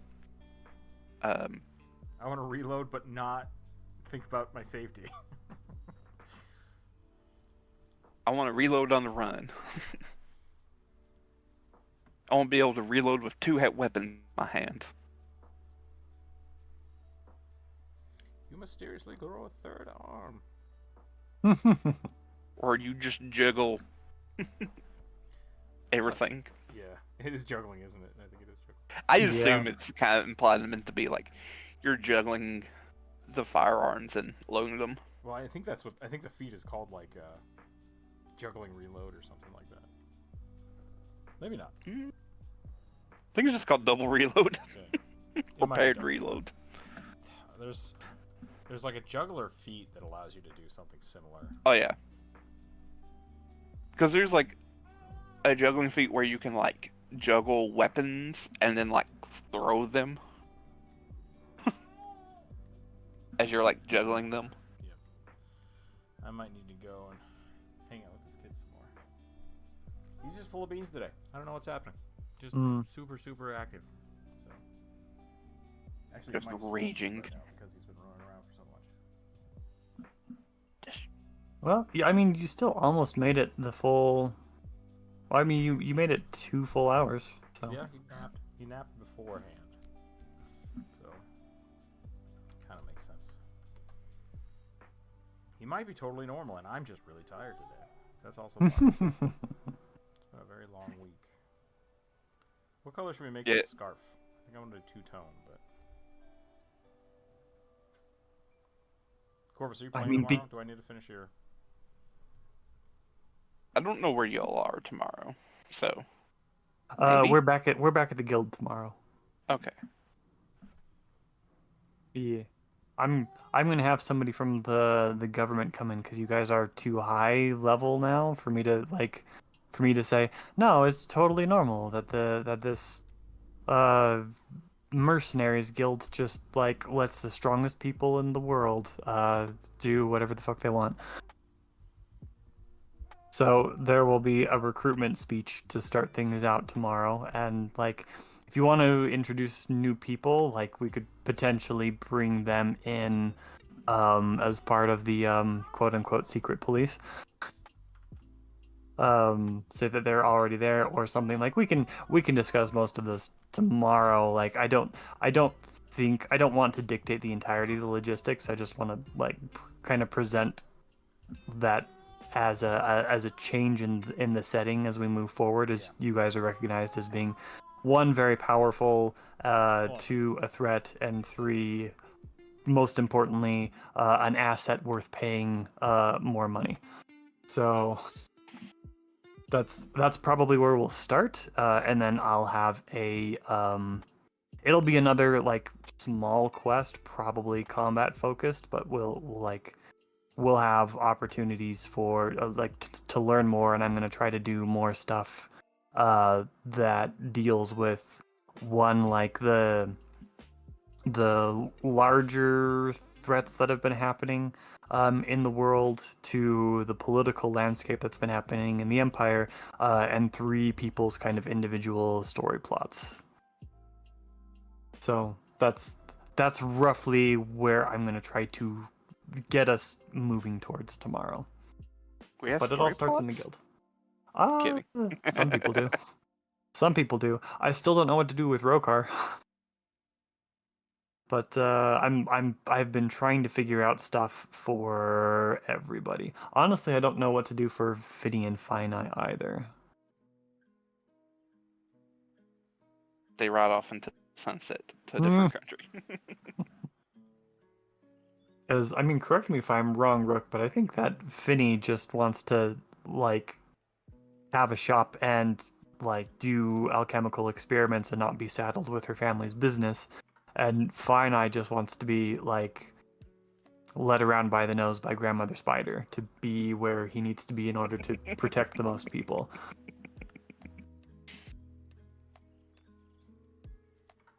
Rook might be muted. He might be muted, yep. Anyway, if I'm correct on that, and I'm happy to recalibrate on that as well if I need to, but assuming I'm right on that, then like I guess Rook and his characters are just gonna like be present. But I'm trying to write stuff for Mizzle and Farine as well, and the witches are fairly easy to write for, and Dagon's characters are pretty easy to write for. I'm afraid I got lost in the weeds that I myself planted for Tyson, and I apologize for that, Corvus. It's fine. But I think if you're gonna bring back Somar, I had some ideas for him that he would probably most likely be caught up in one of the plots with a couple of the other people, because I'm not like trying to group everybody together, but it's also kind of fun if people's individual stories interact in my mind. So I had some ideas there that I thought Tyson would interact well with a couple of other stories. My thought with that is I would just focus solely on the stories and fuck the political intrigue, but that's just kind of me, 'cause like, yeah, I'm imagining, and this could be totally wrong, but I imagine you're going to have somebody from the government show up, and literally every one of our characters is just going to be like, go fuck yourself, and then that's it. Like, that's going to be the entirety of the interaction with it. Like I can't see any character we have wanting to go along with anything the government has, right? Like, and I don't know if that's just because we're selfish players or because we're kind of in our own thing, but I don't think any of my characters want to be adhered more to the guild beyond give me a paycheck, you know? Okay. I could be wrong. We'll find out. Yeah, but it's yeah, I'll present it, and you guys do not have to join the secret police. We'll just make lower level characters and start fresh. But like Time for a new campaign because the government showed up. If that's how if that's how it goes, then that's how it goes. But like we could also specifically have you guys, I don't know, just say fuck it and start gallivanting around the countryside. Again, that's conversations we get to have with the group tomorrow. I'll present. I will present the new job opportunity, and you guys decide what you want to do, and I'll roll with it.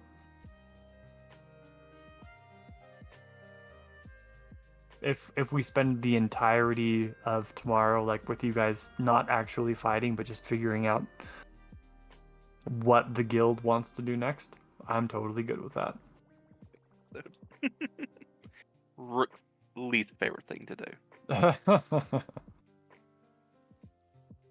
I want to keep working on this, but I'm gonna have to go feed the kid, and that's probably gonna take me 30 minutes or so. So Okay, we're probably cool. gonna get we're gonna switch over this, hang out for a little bit. I think I'm gonna double check because he might also just pass out in the next 5 minutes. So we'll keep hanging out here in chat. You guys can keep talking if you want, and then I'm gonna start winding down the stream. So, Cool. hang out 1 second.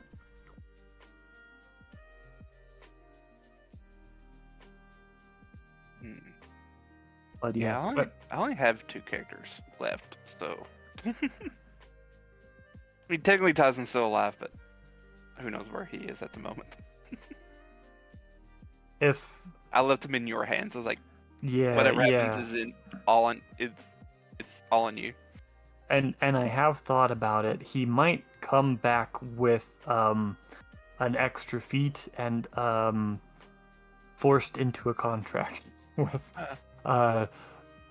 of a subservient manner under the coven of hags that maybe strong-armed him into a less than favorable contract. Totally fine. I'm okay with GMs railroading my characters. I don't want to railroad too much, and also I feel like Faye, like my thoughts on Faye is that they also don't necessarily want to railroad you. They to me don't seem like the type of creatures to steal your autonomy. They feel more like agents of chaos to me. So it seems to me more likely that they would be like, we are looking for a thing, and you're going to look for it for us, and you're going to be alive and in our service until it is found. Let's see. There are. Hang on. Let's see.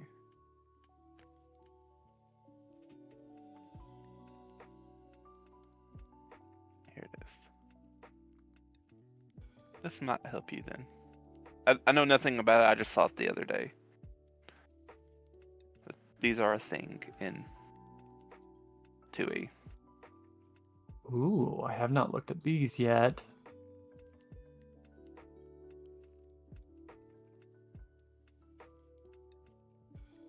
Bargained contracts.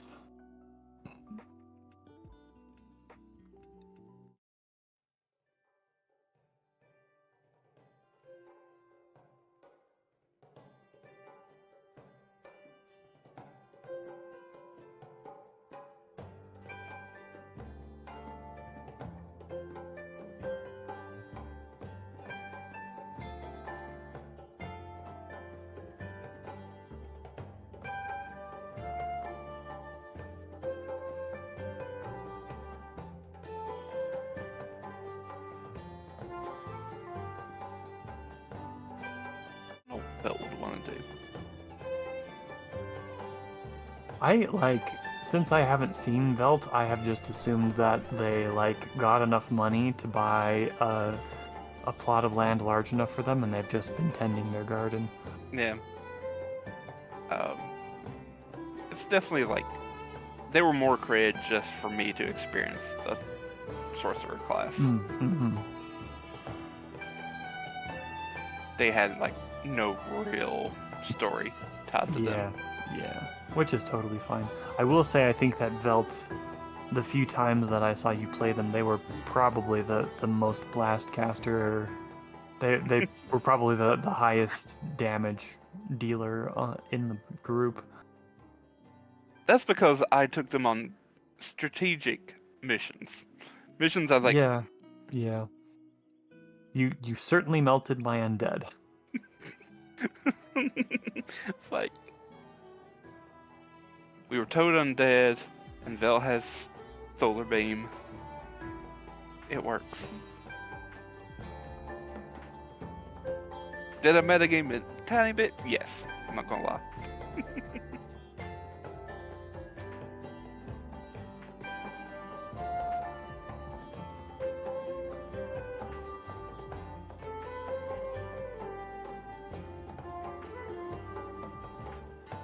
But yeah, Summer was really the only one who had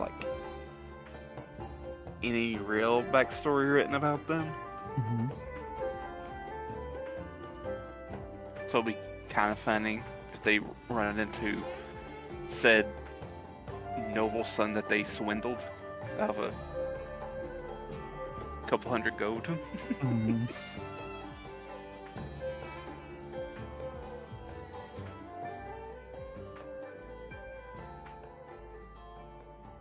Just enough to hurt the pride, but not enough to cause any real harm.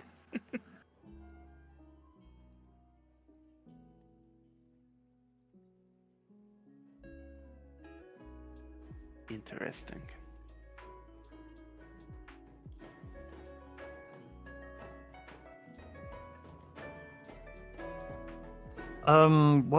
We were also talking the other day. What's the name of the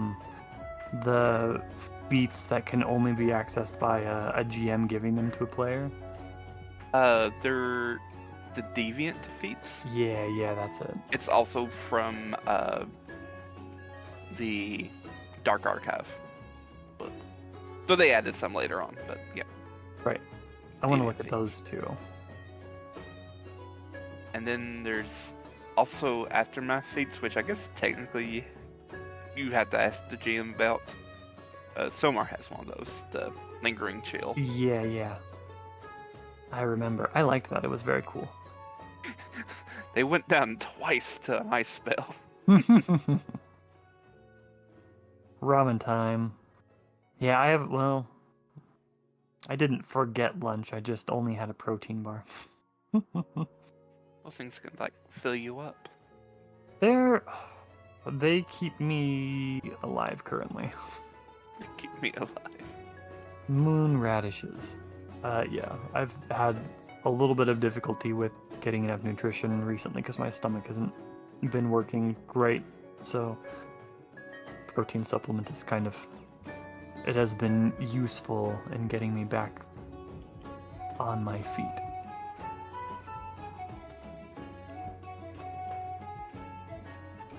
Oh, speaking of radishes, should grow some. I never liked radishes, but because they're so easy to grow, they were the first thing that I ever did grow in the garden, and Oh yeah, gosh, that was fulfilling. If only they were edible. Yeah. From the time they sprout, it's just 18 days until they're done. Yep. For some of them.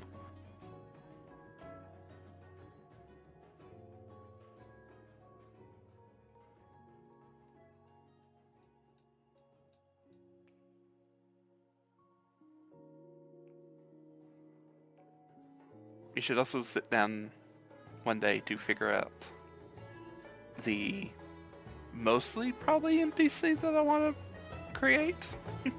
Yeah. I say that because I don't know if I want them to be an actual player character or not. Sure. they definitely seem like a fun idea. Ooh, right. I'm around. I think I'm gonna keep working on this after this. I'm just gonna hang out on the floor for a bit. Okay.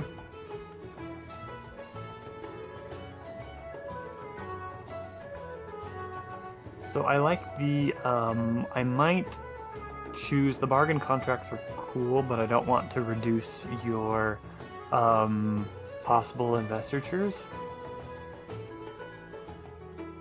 So I don't think I will inflict that on you, but I might bring Tyson back with one of these Wraith related feats.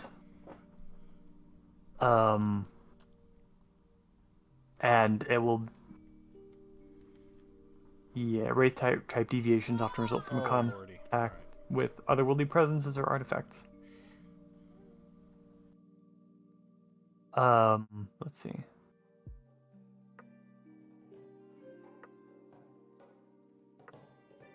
But yeah, I might have one of these represent your contact with the hag, and then I would talk with you privately about specifically what was asked.